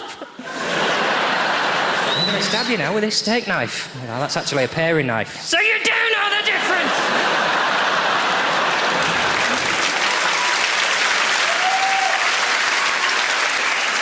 The reason that I need to be a better person is because I finally decided I think I want to have kids, right? It's taken me a long time. And what turned me was a really tiny thing. I watched a woman near where I live pushing a pram with two sort of toddler-aged children in. And all I heard her say as she walked past, she went, well, cars aren't allowed to turn right all the time. Sometimes they have to go straight on. That was it. And I thought, my God, I want kids. Imagine being in the company of people to whom you could say a sentence that tedious, and their response will be, you blow my mind. So there's a road, but they're not allowed to turn into it. That is... So what, do they just move house to the end of the road then, do they? If you turn right twice, you'll end up back on that road. And why aren't you Prime Minister? I don't... You know everything. You're an incredible person. So I really want kids, but I can't have kids because I can't inflict myself on a child. Because I don't know what the line is between telling a child when it's doing something wrong so that it learns to do better and accepting that children can't do everything properly. I don't think I would draw that distinction. I think I would just always tell them that they were doing something wrong to the point of breaking their souls immediately. Oh, you're doing some colouring in, are you? Ah. I just wonder why you're carrying on with that, because you've got out of lines, haven't you? It's ruined. It's never going to be perfect now, is it? You might as well start again. Because it's not going on the fridge like that.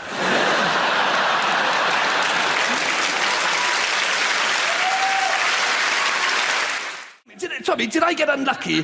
What would be, I know you're a builder, not an electrician, but you can still answer this question. What would be your absolute record in a row for not turning up when you promised you would? 4. 4. God bless your honesty.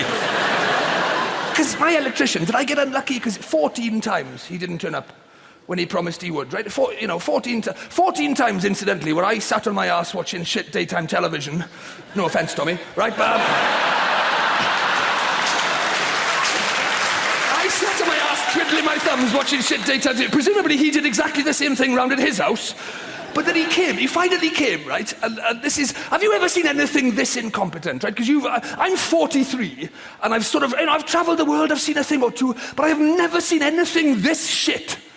I've never seen anything this incompetent in any area of life, right? Because he came, this electrician came, and he fitted what do you call, double plug sockets. He fitted 15 of those, right? 15 of them, all around the lounge in the dining room. 13 of them, Tommy, are awesome. Awesome, some of the finest plug sockets you'll ever see in your life. Beautiful pieces of work. 2 of them, however, are upside pissing down, right? How is that even possible?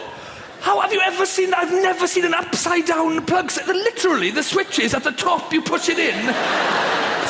And half the light switches are on the wrong way round as well, right? But I thought I can live with that. I was going to complain about that until I saw the plug sockets. I'll leave it go, right? Because it's not the end of the world. Some of them are on when they're up, some of them are on when they're down, or whatever. It's a bit inconvenient, but they all still work until you come to change a light bulb, and then it's Russian roulette, frankly, right? I let it go. I let the light switches go. We've all seen that before, right? But I'd never seen upside-down sockets, so I rang him, right? And the conversation I had with my electrician is in my anger management diary, right? This is the conversation with my electrician because he's put 2 plug sockets upside down in our lounge. I rang him, right? This is the electrician. I rang him. I said, oh, this is a bit awkward, but you seem to have fitted 2 of the plug sockets upside down. Do you know what he said, Tommy? Are you sure? So I think so, yeah, I'm pretty sure. I mean, let me just check. Oh, hang on, my girlfriend's just come in. Her head seems to be roughly the same height as mine. Her eyes are above her mouth, and when we drop things, they fall towards our feet. We seem to be the right way up, mate. This is a genuine question from my electrician, Tommy. A genuine question. Would you prefer them all the same way up, would you? I think I would. I'm sorry, I'm old school. What can I say? I can't help it. And he's always on the front foot. He's one of those people, you know, he'll never take a criticism, this guy, right? Because he's like, what do you want me to do about it? He's on the phone, what do you expect me to do about it? I said, well, it seems to me you've got 2 choices, right? One involves you popping back to the house and turning the 2 sockets round, right? And the other one involves you trying to persuade the entire world to start living upside down, doesn't it? I should point out, if you do decide to go down that second route, it could actually involve a lot more work for you in the long run, right? Because once you've travelled the world spreading the topsy-turvy gospel according to St. Pissing Nutjob the Inverted, right?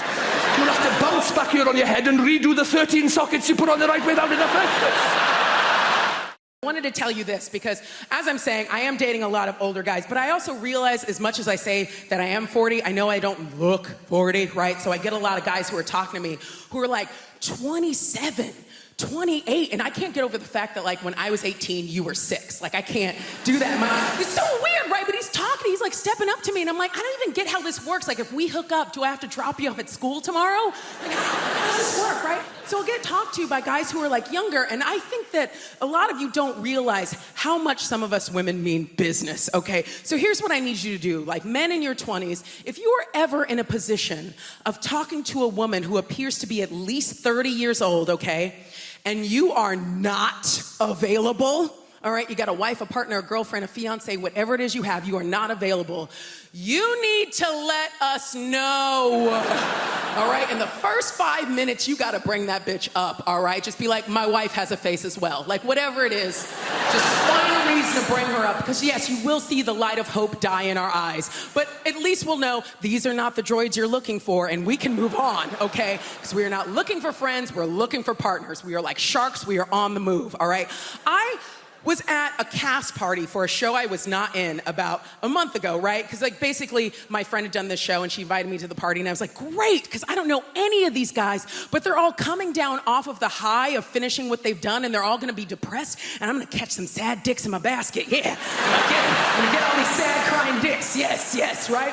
It's a perfect place to pick up new people, right? So I go to this cast party, and I'm talking to the sound guy, right, for the show. And I love sound guys. I depend on sound guys, but I love tech guys because they just get business done and don't make a fuss about it. They're like, yeah, you're welcome, bye. Like, I love that, right? So I was talking to the sound guy, right? And he was like cute and geeky. And I talked to this guy for 45 minutes about the video game The Legend of Zelda.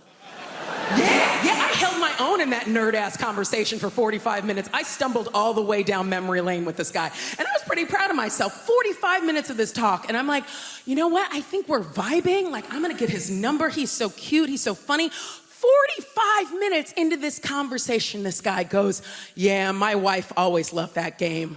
And I was like, God damn it!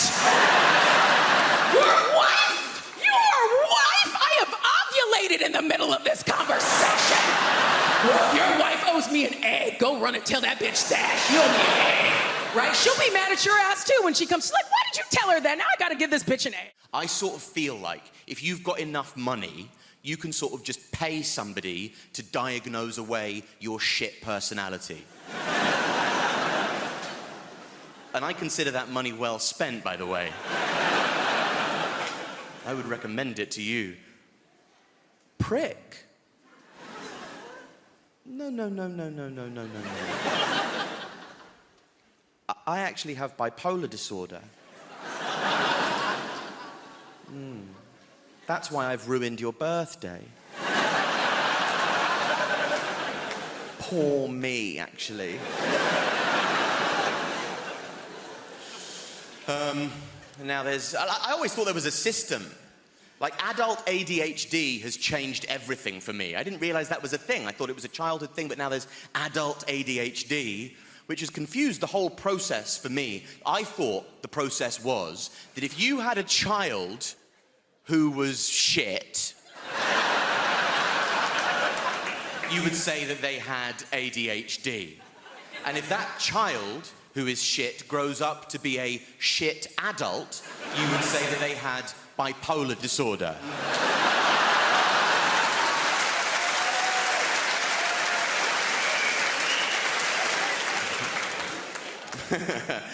Footnote, I've been diagnosed with both, so don't write in, camera people. Anyway, a lot of people might suffer with mental illness, and that's, you know, it's a pervasive phenomenon. A lot of you might have depression. That's your sort of garden variety mental illness. That's your standard fare. And if you do have depression, my advice to you and the community at large would just be to keep it in there. Bottle it up. Whatever you do, don't tell me about it, because I don't care. I don't care if you're depressed. I'm bored of it. I just don't want to hear about it. And I just can't be. And also, it's just not a good thing. If you have depression, don't tell me, because as somebody who suffers with depression, you should know how pervasive depression is, that many people suffer with depression. So if you tell me that you have depression, that might make me depressed. And that doesn't really feel like a problem halved, does it?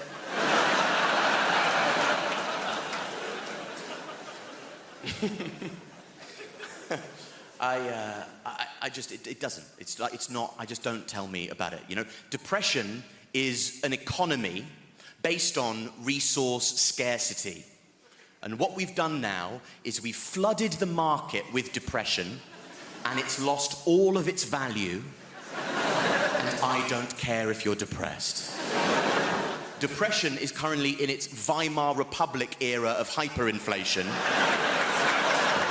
And we're all wandering around with wheelbarrows full of depression going, would you look at all of this depression? And I'm there going, that's actually not as much depression as it looks like. That won't even get you a loaf of sympathy down the shops these days. My friend said to me recently, with the confidence of a man saying something new, that's lovely. He said, I just think we need to talk more about male mental health. Oh my God, how could there possibly be time to talk about it any more than we already do? We are talking. I know that we all have different perspectives, different cultural backgrounds. I can see you, or feel you rather, like moving away from me. Okay? Let's all keep lighthearted about this. I don't want to have to say only joking, given the context of what this is, okay?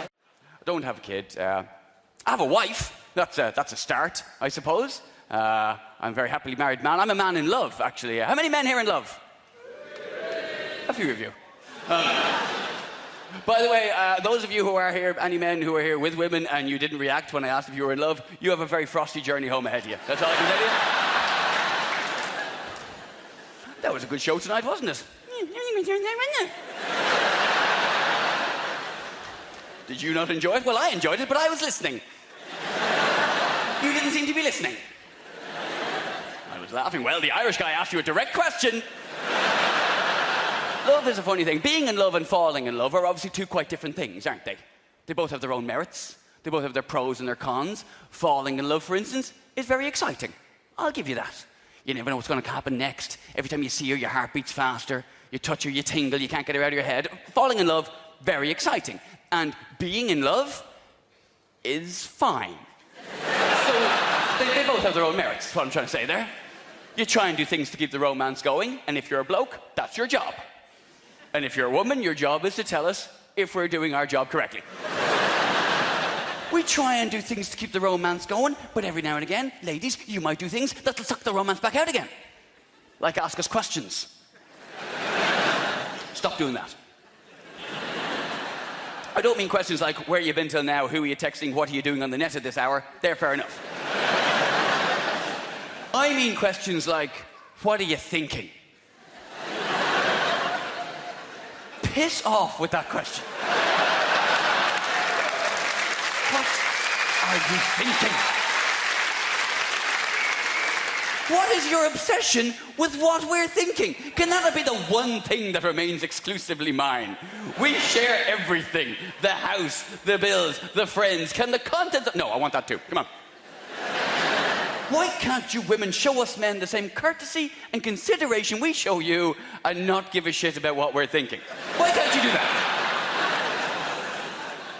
Because do you want to know the honest answer to that question? As soon as you say to your man, what are you thinking? Do you want to know what he's thinking? He's thinking, shit, better think of something to say, I've been thinking. That's what he's now thinking. Whatever he had been thinking before you asked that question, no matter how reasonable or innocent the thought was, it has gone now. Scuttled off into the corner of his brain in a panic to make way for all the little men that are now running around his head going, what are we thinking? She's asking! Quick, give me something to make it good. Somebody, you, what do you have? What do you have? She won't believe that in a million years. Come on, lads! You. That's not even a real place, for Christ's sake! What do you have? That's your sister. What are you trying to do to us? And the reason we panic is because we know the truth won't do. The truth, 95% of the time, is the word nothing. That won't do at all, will it? What are you thinking about? Nothing? No. You can't be thinking nothing. You have to be thinking something. Everyone has to be thinking something. Ladies, you should never underestimate a man's ability to be completely and utterly vacant. Seriously.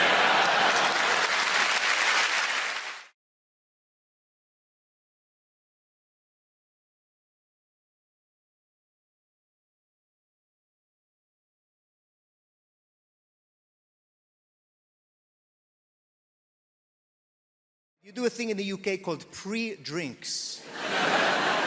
Pre-drinks, all right? Some people call it prinks, because they don't even have time to pronounce the whole word before they get on it, all right? Pre-drinks. I had no idea what it was. I had to ask my friend. I was like, Di, what the hell are pre-drinks? He said, Ignacio, it's great. We drink at home before we go out to go drinking. I said, that is the stupidest shit I've ever heard in my life.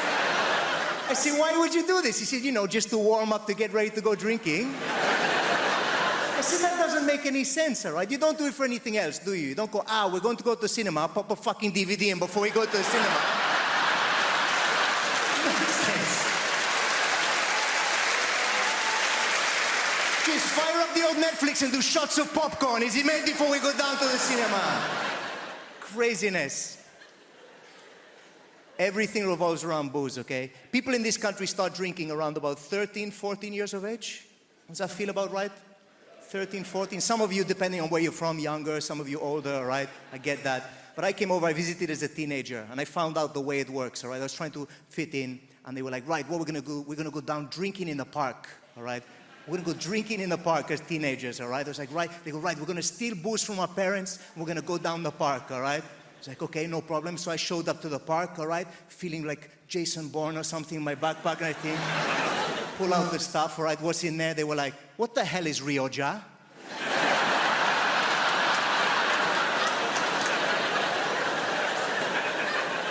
Like, it's Rioja. Does anyone have a corkscrew, actually? Because otherwise we're going to be for a while.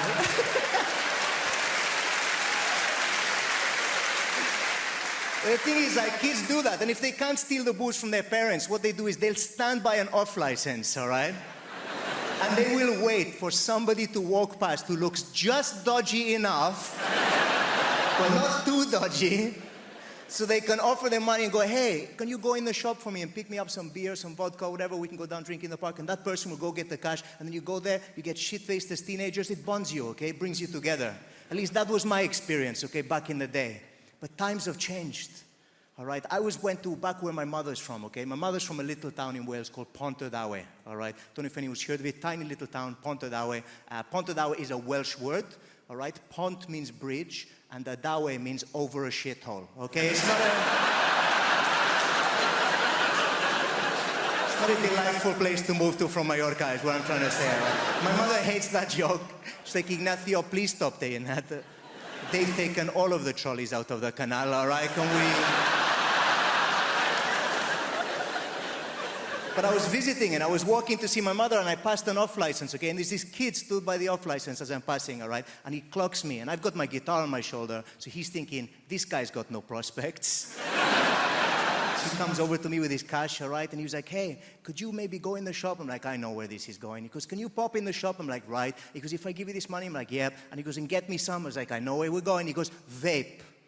I was like, what? He goes, vape. I said, seriously, vape? He said, yeah. I said, what flavor? He said, cherry. I was like, of course, cherry vape. All right, rock and roll. I go in the shop. I'm laughing to myself. I can't believe these kids asked me for cherry vape. How times have changed, all right? I go up to the counter. The guy behind the counter must have thought I was insane, all right? I'm laughing the whole way through the shop. I grab the stuff, pay for it, put it in the bag. I walk out. I'm laughing on the way out. I give the kid the bag. I go, there you go, pal. 20 Marlboro Red and a bottle of vodka. Grow up, you little shit.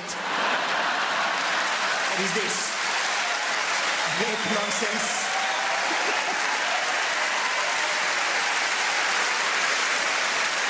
To be honest with you, I'm bisexual, but during lockdown, I'll admit, I was strategically gay.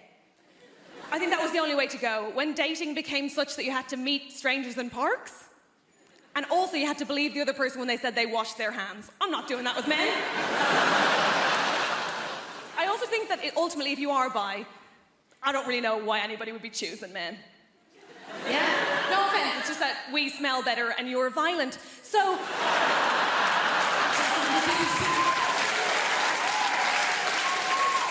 The men who don't laugh at that unnerve me most. Yeah, okay. Good lad, join in. Okay. There are good things about being broken up with, I think. One of my favorite things is that I had to get my house sorted, so I got a bunch of DIY done. I think DIY is amazing. DIY, in particular, there's one silver lining, and that is that DIY reminded me of something I had long forgotten the point of, which is, of course, men. You're amazing, aren't you? Specifically, I'm a fan of a subgenre of men. They're called handymen. Do we know these guys? Oh my God, they're wizards. I love them. They do magic. I adore them. You're not sold. That's okay. I had one lad in one day, had a bunch of photos and art on the floor, left, came back, on the wall. Oh, I'm sorry, these guys are defying gravity and you're not impressed by that? Incredible. I'm obsessed with them. I love them. I also had one day where I had two men in, I know, very exciting, and I had a bookcase, right, that needed bolting to the wall. I said, can you bolt that to the wall? They said, yeah, of course we can. I said, cool. Just so you know, even if you bolt it to the wall, the floor is uneven, so it will wobble. They said, no, don't worry about that. Sure, we'll just get some extra wood and pop it under it. What? I said, don't worry about that. Sure, we'll just get some MDF and pop it under it. What is this witchcraft? Here's the thing, Apollo. They did. I was like, I will suck you both off. Obviously, I had to think about it afterwards because head was my first reaction, only my first reaction, I think a normal one. My second one was, of course, to wonder how I am a woman in her 30s who doesn't know how to do any DIY. And I think the obvious answer there is that men are keeping it a secret to remain relevant. And that's not on me, right? But I do know some women can do DIY. I date soft butches, I'm aware. But genuinely, I mainly know because a woman came to my house from British Gas, very modern, and she fixed my boiler, right? And after she was done, she said, okay, that's all done, all sorted. Just before it works, you will need to bleed the radiators. I said, what? She said, oh, for that to work, you're just going to need to bleed the radiators. I said, the butch one left. What are you saying? Sorry? Can't really hear you behind all of my hair. What's happening? She goes, do you want me to show you how to do that? I said, is that allowed? Women in the room, look at me. Come here to me now, focus, right? Did you know that that is just turning a key and waiting for liquid? It is basic hand job stuff, and no one will tell you.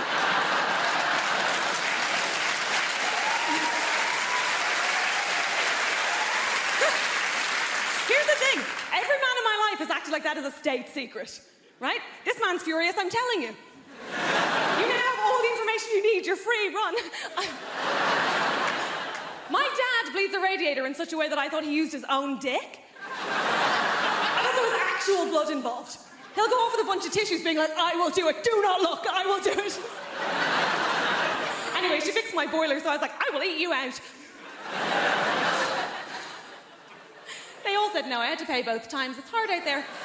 Oh, I'll set the scene. You're in stirrups, so it's like you've been riding a horse, and then the horse has fucked off. And you tumbled over and ended up, in my case, in the back room of an NHS hospital.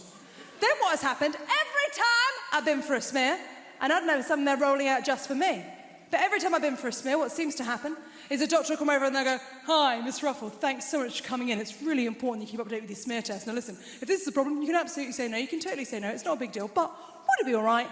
We have some trainee doctors in today. Could they all come in?" And you want to go, no, there's a horse on the loose. Could they go and get that? But you love the NHS, so you've got to go, "Yes, of course, no problem. It's absolutely fine." And then what happens is between 65 and 70 trainee doctors come in. There's loads of them.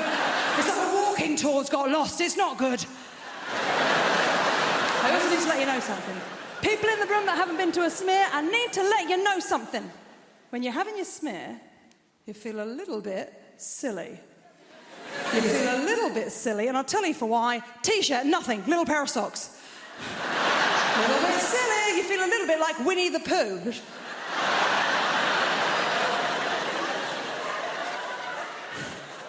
The doctor's back. She says, "Miss Ruffle, would it be okay if one of the other trainee doctors did your smear?" And you want to say, no, can I have someone had a crack at it before, please? But you love the NHS, so you've got to go, "Yes, of course, no problem, it's absolutely fine." And then what happens? The trainee doctor came at me like this.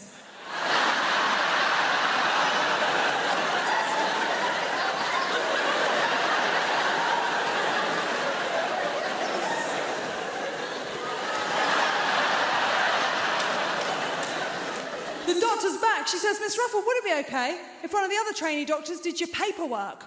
I'm like, "Yeah, once I'm a chuff, fill that form, carry on.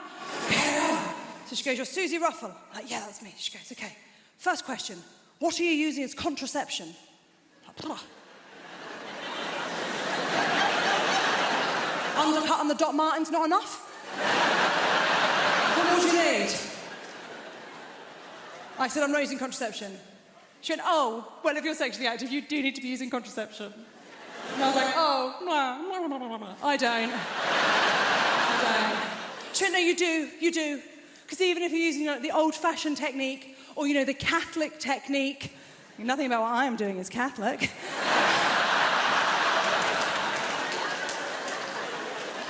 She said, "You should be very careful. You could have a baby tomorrow."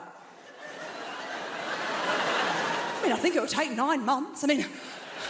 I've got 4 GCSEs. You're nearly a doctor. You should know that. And she wasn't picking up what I was putting down. And what I was putting down was a KD Lang album. So eventually I just had to come out now. Of course, there'll be queer people in the room. You know what it's like. Sometimes you have to come out in situations where you didn't know you were coming out that day. You hadn't put it in the diary. So I had to say, "I'm a gay lady. I'm a lady that's gay. I'm a glady." And the one that was down here doing the jiggery-pokery, which I think is the official term. I saw a gay lady and she popped up like I'd birthed her. So, whoa.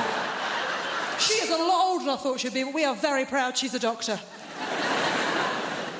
I saw a gay lady, she popped up and went, "Oh, right, that makes sense." Snug. That's not a medical term, is it? Has that gone on my record? Snug, what a weird word to use. Because it sounds like she's looking down there and she can see the back end of a Tudor pub. Whenever I talk about my Prosecco punch, there's always a very specific laugh in the audience. I've learned to recognise it. It's just over there tonight. It's this. And I know what it is now. That is the laugh of a thin yoga woman. And I know what the laugh means. The laugh is like, "That's funny, but I'd kill myself if I looked like you."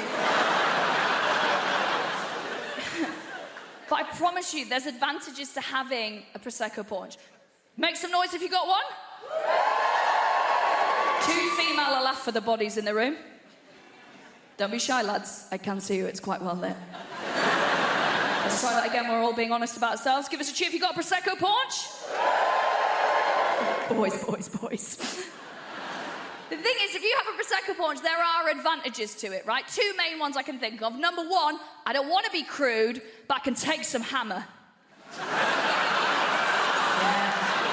Yeah, it's true. I can give you a list of names that can attest to that as well. surnames. Now, the other thing is my Prosecco porch always gives me the greatest slice of joy, right? You know those 3 incredibly hot days we get that we pass off as the summer, right? I absolutely love those because that's when I get all my tanning done. I'm taking it very seriously. I go and get a chair from the kitchen. I go and put it slap bang in the middle of my garden, right? Because all the sun hits there. I've not got outdoor furniture. I'm not a Tory. So I pop it there. And then I get as naked as is legally possible. So I've got full spaniel's ears out. Smallest knickers I can find. You might be worrying about me now, because this is obviously filmed in London. I live in the countryside. I've not really got neighbours. I've got one lad who can see into my garden. He's depressed. He's not looking out his window for 3 weeks. We're fine, right? I also get very precious when I'm doing my tanning, right? Very precious. So what I'll do is I roll my knickers down as small as I can get them, because I'm like, I don't want tan lines, actually. I don't want tan lines. I've got a bush like a badger, but I don't want tan lines. It's got TV. I don't want tan lines. I'm not allowed near cows. So I lie there, drinking it in, and as I lie there, think to myself, you know what? I am going to get up, and I am going to go to the freezer, and I am going to treat myself to a 3rd Magnum of the day. Because I'm a special princess, and I do deserve it. Thank you. But all the people who are allowed ice cream up there in that one section. Lactose intolerant in the stalls. Closer to the toilets, it makes sense. So I'll decide I'm going to treat myself to that Magnum. And then I'll wait another 40 minutes till I can actually be asked to get up and get it. And then when I get up and get it, this is where my Prosecco porch really steps up. Because as I stand up, I will hear the sound of my own gunt peeling off the top of my own leg. Yeah, don't go, Don't pretend you're not turned on. It's embarrassing. It's an incredible noise. It's like this. That's my mating call. It is. I just see a row of bald heads along the fence like that. Just divorced dads who are like, is that low self-esteem I can hear? Do you want to come to Pizza Hut and be a mum for 2 hours? Oi, this is nice, isn't it? Yes. Is anyone here in their 40s? Is it? You lot are in your 40s? Have you guys started walking like this yet?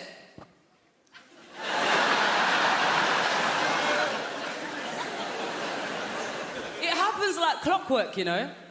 It's mad. Like, I'll be walking around the co-op like I'm in an art gallery, just... Reduced by how much? Not enough. That and I've got a boner for linen. Ooh. In it. I literally go out shopping for fabric and I'm like, give me a fabric that will crease really easily. Yes. I want to iron it for at least an hour. That's for me. That and candles. Woo! Now listen, I used to party hard. And I found that burning your money via candles is a great replacement. When I say I like candles, yeah, I'm going diptyque, baby. Thank you. I'm going Joe Malone. Fig for me. Which also, like, I'm from a council estate. What does fig really smell like? Does anyone... I'm just going on what Joe Malone told me, you know what I mean? These candles are expensive. I reckon for a £5 I could probably buy 50 figs, chuck it in the oven and just waft it around the house a few times. The dream is, yeah, I want enough money that I can light a Joe Malone candle when it's just me in the house. Come with me, people. Can you imagine coming home to your yard, it's just you in, and you're like, you know what? Fig for me. As it is, if you was over my house and I had a candle on the go, no lie, after about 20 minutes, I'll start thinking that's about £17 worth of scent now. What kind of friend is he anyway? Is that enough? I realise there's nothing more insulting than someone lighting your scented candles when you're not there to enjoy the scent. Innit? I had my brother house sitting for me, right? I was away for a couple of weeks. I walked back into the house. As soon as I opened up the door, I was like... I walked into the front room. This guy is reclining on my sofa, lighting his spliff with my John Malone candle. The ash was falling into the wax. I was like, you alright? Yeah, you good? Now, we know as British people, when our voices go high like that, we mean the opposite, right? The higher our voices go, the less we're about it. You know what I mean? If someone's like, you coming to a party? You're like, yeah! What that means is, I'm not coming to your party, mate. So I said, you alright? What you doing? He's like, oh, it's just a bit of mood lighting, innit? It's like, IKEA tea light is mood lighting. That's not even it. It was a 3-wick candle. Only 1 wick was lit. Thank you. It's chaos out there, isn't it? We like to convince ourselves we're logical creatures, but we're not. And it's chaos out there. It's madness. They sell matches in petrol stations. It's chaos out there. Like, I was listening to this debate show recently on the radio, and they were talking about cannabis legalisation. And the people in the cheap seats are very excited. But they were talking about it, cannabis legalisation. And there was a guy on there making some pretty good points, and he kept saying, look, there's no logic to the fact that you can buy alcohol in this country legally, but you can't buy weed, which is a far less dangerous drug. And some of you, well, yeah, look, some of you might agree with that, and some of you might not. But the thing is, that argument ignores the huge swathes of things that we can buy. There's absolutely no logical reason for us to be able to buy. Like, yeah, you can't buy weed. Maybe you should be able to. Do you know what you can buy? Do you know what every single person in this room could buy tomorrow, if we wanted to, and there's no debate as to whether it's right or wrong? A horse.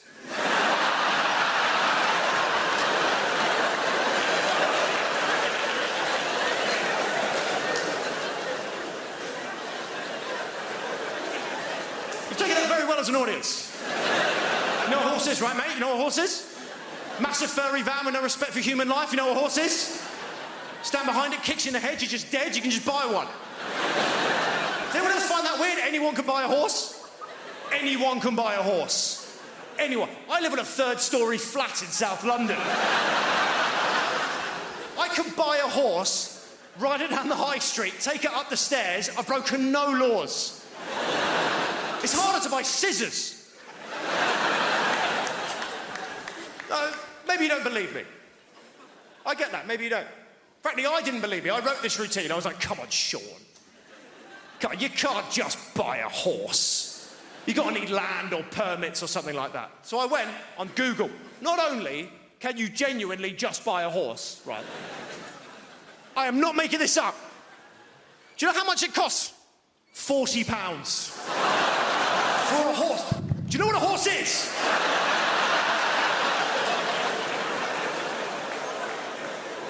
When word gets out, it's £40 a horse. Society is going to change immeasurably.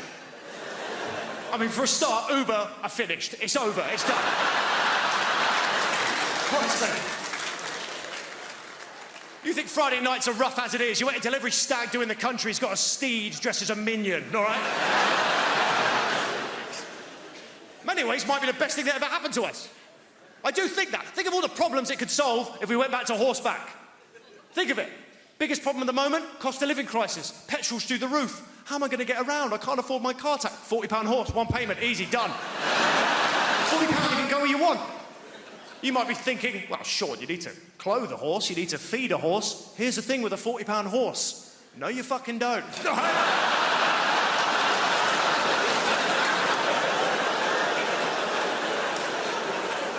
It's a £40 horse. It's a £40 horse. It's a £40 horse. What else are you going to do? Just leave it at the side of the road. It's like those scooters. It's easy. What else are you going to do with a £40 horse, please? You wouldn't trust the glue to hold up a pin. I sort of feel like if you've got enough money, you can sort of just pay somebody to diagnose away your shit personality. And I consider that money well spent, by the way. I would recommend it to you. Prick. No. I actually have bipolar disorder. That's why I've ruined your birthday. Poor me, actually.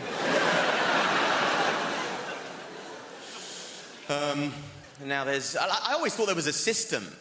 Like, adult ADHD has changed everything for me. I didn't realize that was a thing. I thought it was a childhood thing, but now there's adult ADHD, which has confused the whole process for me. I thought the process was that if you had a child who was shit,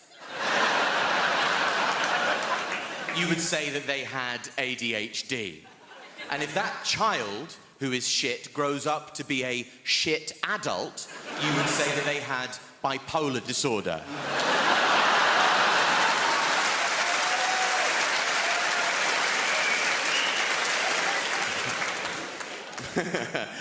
Footnote, I've been diagnosed with both, so don't write in, camera people.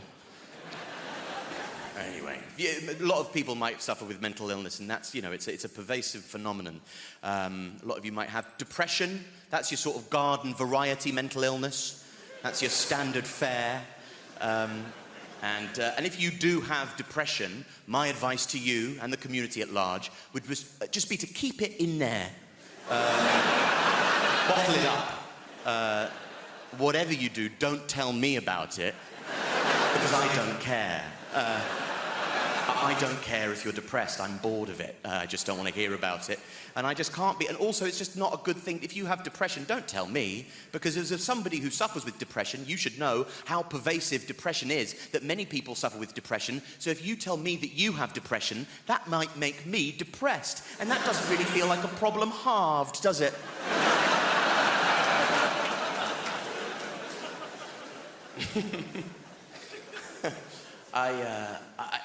It doesn't. It's not, I just don't tell me about it, Depression is an economy based on resource scarcity.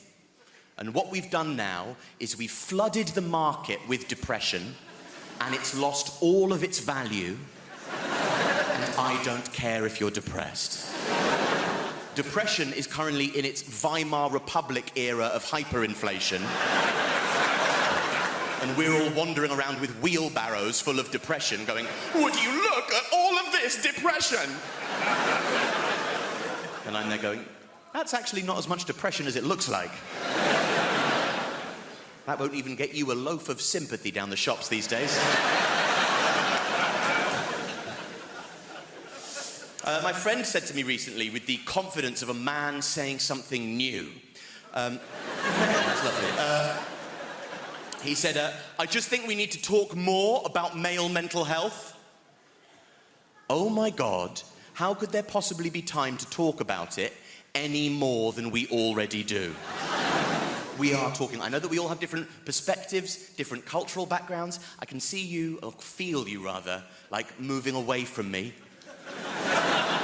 Okay, let's all keep lighthearted about this. I don't want to have to say only joking, given the context of what this is. Sometimes people come up to me after shows and say, I don't like female comedians. They talk about sex too much. I say the reason why women comedians such as myself talk about sex all the time is because, well, sex is one of the few things men allow us to participate in. I am an identical twin. I know. I get asked, how do people tell you apart? And the answer is it's pretty easy, because I live in London and she's dead. Relax,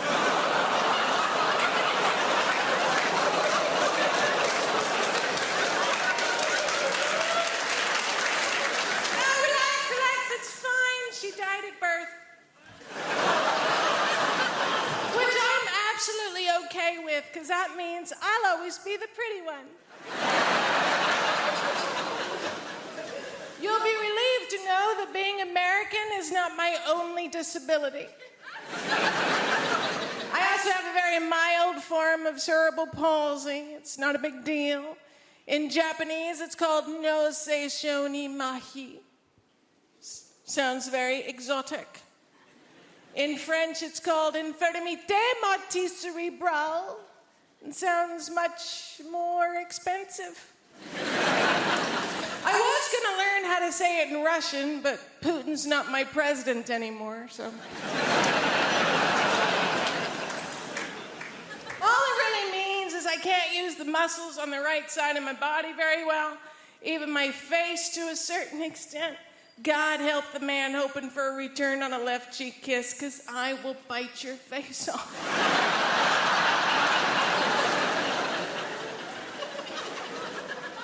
Mostly, though, it's my right arm and hand that I can't use. I can place most things in my hand and hold them. I can also give people the finger, if you're into that sort of thing. Just takes 20 minutes. And when I walk with a limp because I like big dicks if I can not. I do. My mom, she feels responsible for my disability because she is. No, I don't want you to get the wrong idea. I love my mother very, very much. If it wasn't for her, I wouldn't be a comedian. But I would be able to use both hands. I moved to London 5 years ago, but I've been coming to the UK every summer for years and years before that, because I fucking love you guys. I do. I genuinely cannot get enough of you and your no-can-do spirit.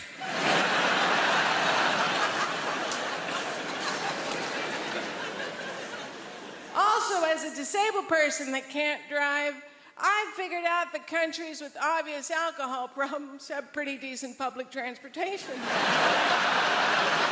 You people drink a lot. There's been a strike going on, and I'm still getting to gigs. That's how much you drink. We Americans, we don't drink as much as you. We physically can't. We're on too many opioids.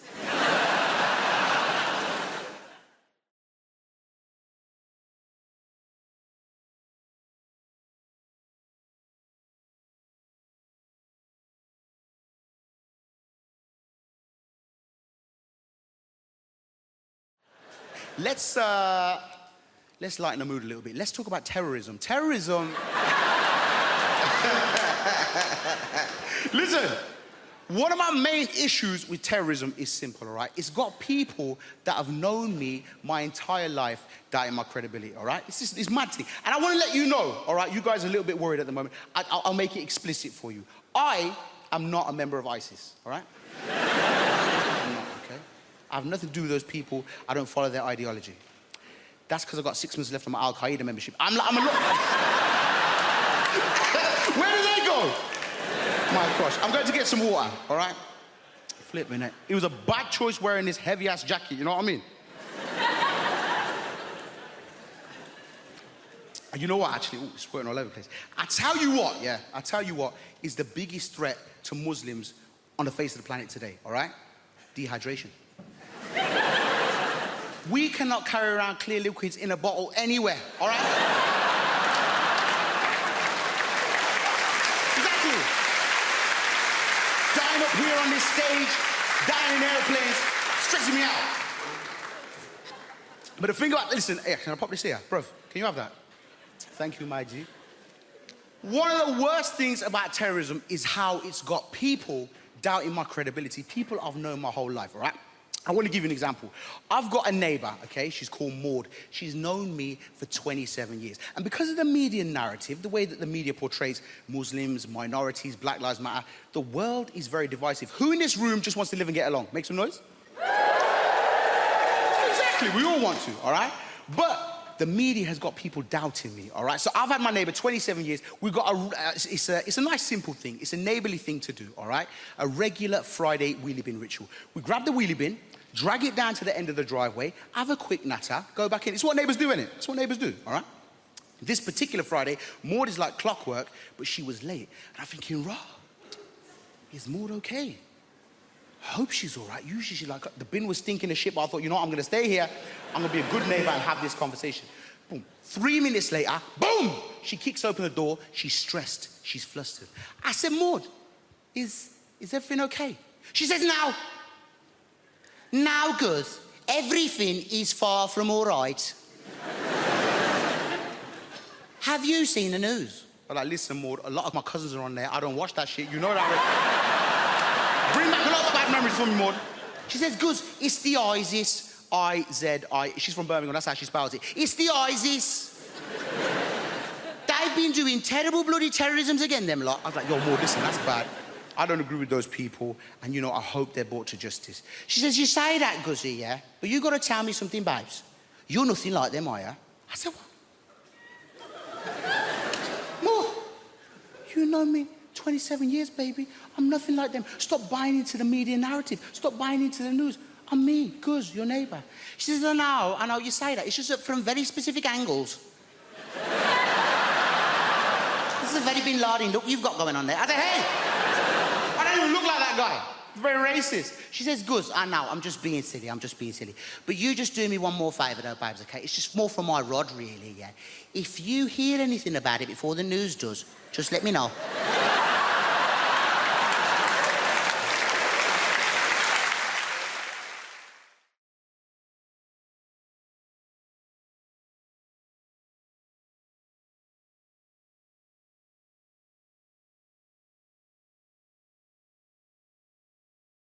Liverpool has a strange relationship with Manchester as well. Is anybody in from Liverpool?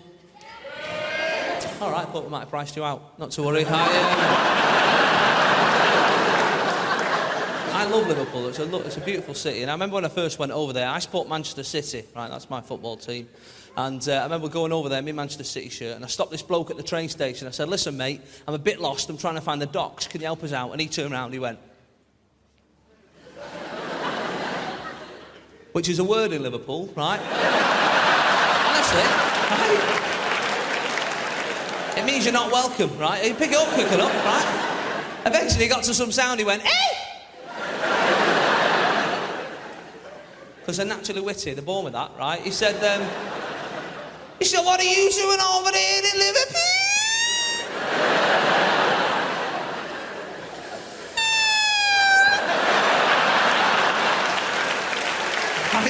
I love him. I do. Now, at that stage, you're tempted to say calm down, but that makes things worse, right? You don't like that. I was very brave, though. I looked in the eye, I said, listen, I asked you for directions, officer. You are bang out of order, mate. Keep it down with it. But football, you know, has that problem, doesn't it? There's a lot of cities hate each other just because of the football. You know, I support City, and obviously Manchester United is our nearest club. And we got the United fans in? Of course we have. We're in Hammersmith. There's always a United fan. Every gig I do, there's a United fan. They're like rats. You only ever 3 metres away from one of the bastards. Everywhere you go. Everywhere you go is the red. I love football, but I'm getting to this stage where I'm starting to dislike footballers. I don't know if anyone else has this problem, right? But these like multi-millionaires running around the pitch, you know, every 5 minutes. I've hurt myself. There was a bloke a few weeks back, he missed 3 Premiership games with a dead leg, right? Now, that's not an injury, is it, a dead leg, right? When I was a kid, I had 3 dead legs in one day once, right? And that was for free. I still have to do PE and walk home. That's not an injury, mate. My granddad's favourite footballer was a German goalkeeper called Bert Trautmann, right? Now, in the 1956 FA Cup finals, does anyone know what happened to old Bert? He broke his neck. Look at you like the quiz team. Bang, straight in, no messing about. Good work. He broke his neck and carried on playing, right? That's how hard they were in the 50s. The metatarsal, not even invented in 1956. He just got up, carried on diving about with a wobbly head, right? Not bothered. Not bothered. Not these days. It's the fans keep shouting nasty things at us.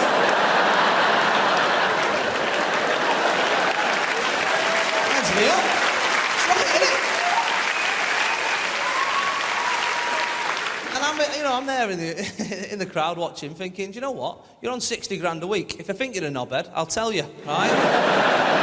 And that's the way it should work, because if I was on that sort of money, I'd take it as well. Do you know what I mean? I'd stay an extra half hour at the end of the game just to take it. You don't know, bed? Yeah, I don't know. See you next week, lads. God bless. Take care. Your mum's a knobhead. Yeah, but you should see her house. See you later. Who's the winner?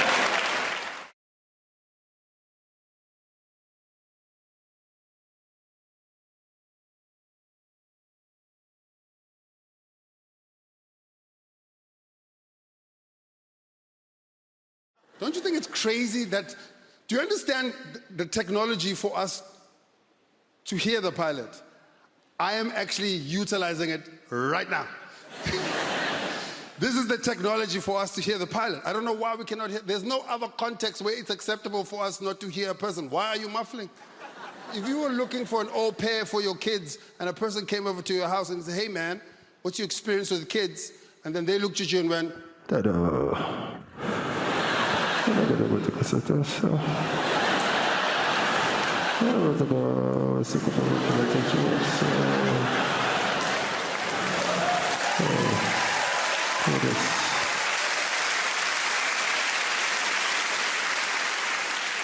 Like, you need to get out of my house, son. Weird things happen in airplanes. Weird things, like crazy things, bizarre things. Like, how bizarre would it be right now if someone walked in here and started selling us watches and perfume? Would that be the most bizarre thing? But it happens all the time in airplanes. No one's ever gone, huh, this is crazy. This is that English polite thing. Oh, I've already got one, yeah. I'm not looking at the moment, yeah. Not every airline should be selling watches, though. Like Ryanair, no business selling watches. You need the watch, Ryanair. Your flight's 7 hours late. And also, why am I buying a 400-pound watch on an 11-pound flight? This makes no sense. Yeah, being in London is cool. I like being in London. One of my favorite things to be in London, there's so much to do. I try to buy a ticket online to watch Wimbledon. Yeah, man. The Wimbledon final, I was like, I'm excited. Went online, it was £3,000. I was like, what? £3,000. Okay, I'm not saying I wouldn't pay £3,000, right? I'm not saying I wouldn't pay £3,000 for a Champions League finals ticket. But I'm not paying £3,000 for a sport where someone is going to tell me, quiet, please. Are you out of your mind? For £3,000, there will be no quiet, please. For £3,000, I'm rubbing my nipples center court. Are you out of your mind? My brother, 3,000. Oh, it's a lot of money. 3,000. My brother, £3,000. For £3,000, I should be able to whisper some advice in Roger Federer's ear. 3,000. I should be able to walk into the court. Sorry, Roger. Come on, forearm. Let's work on that.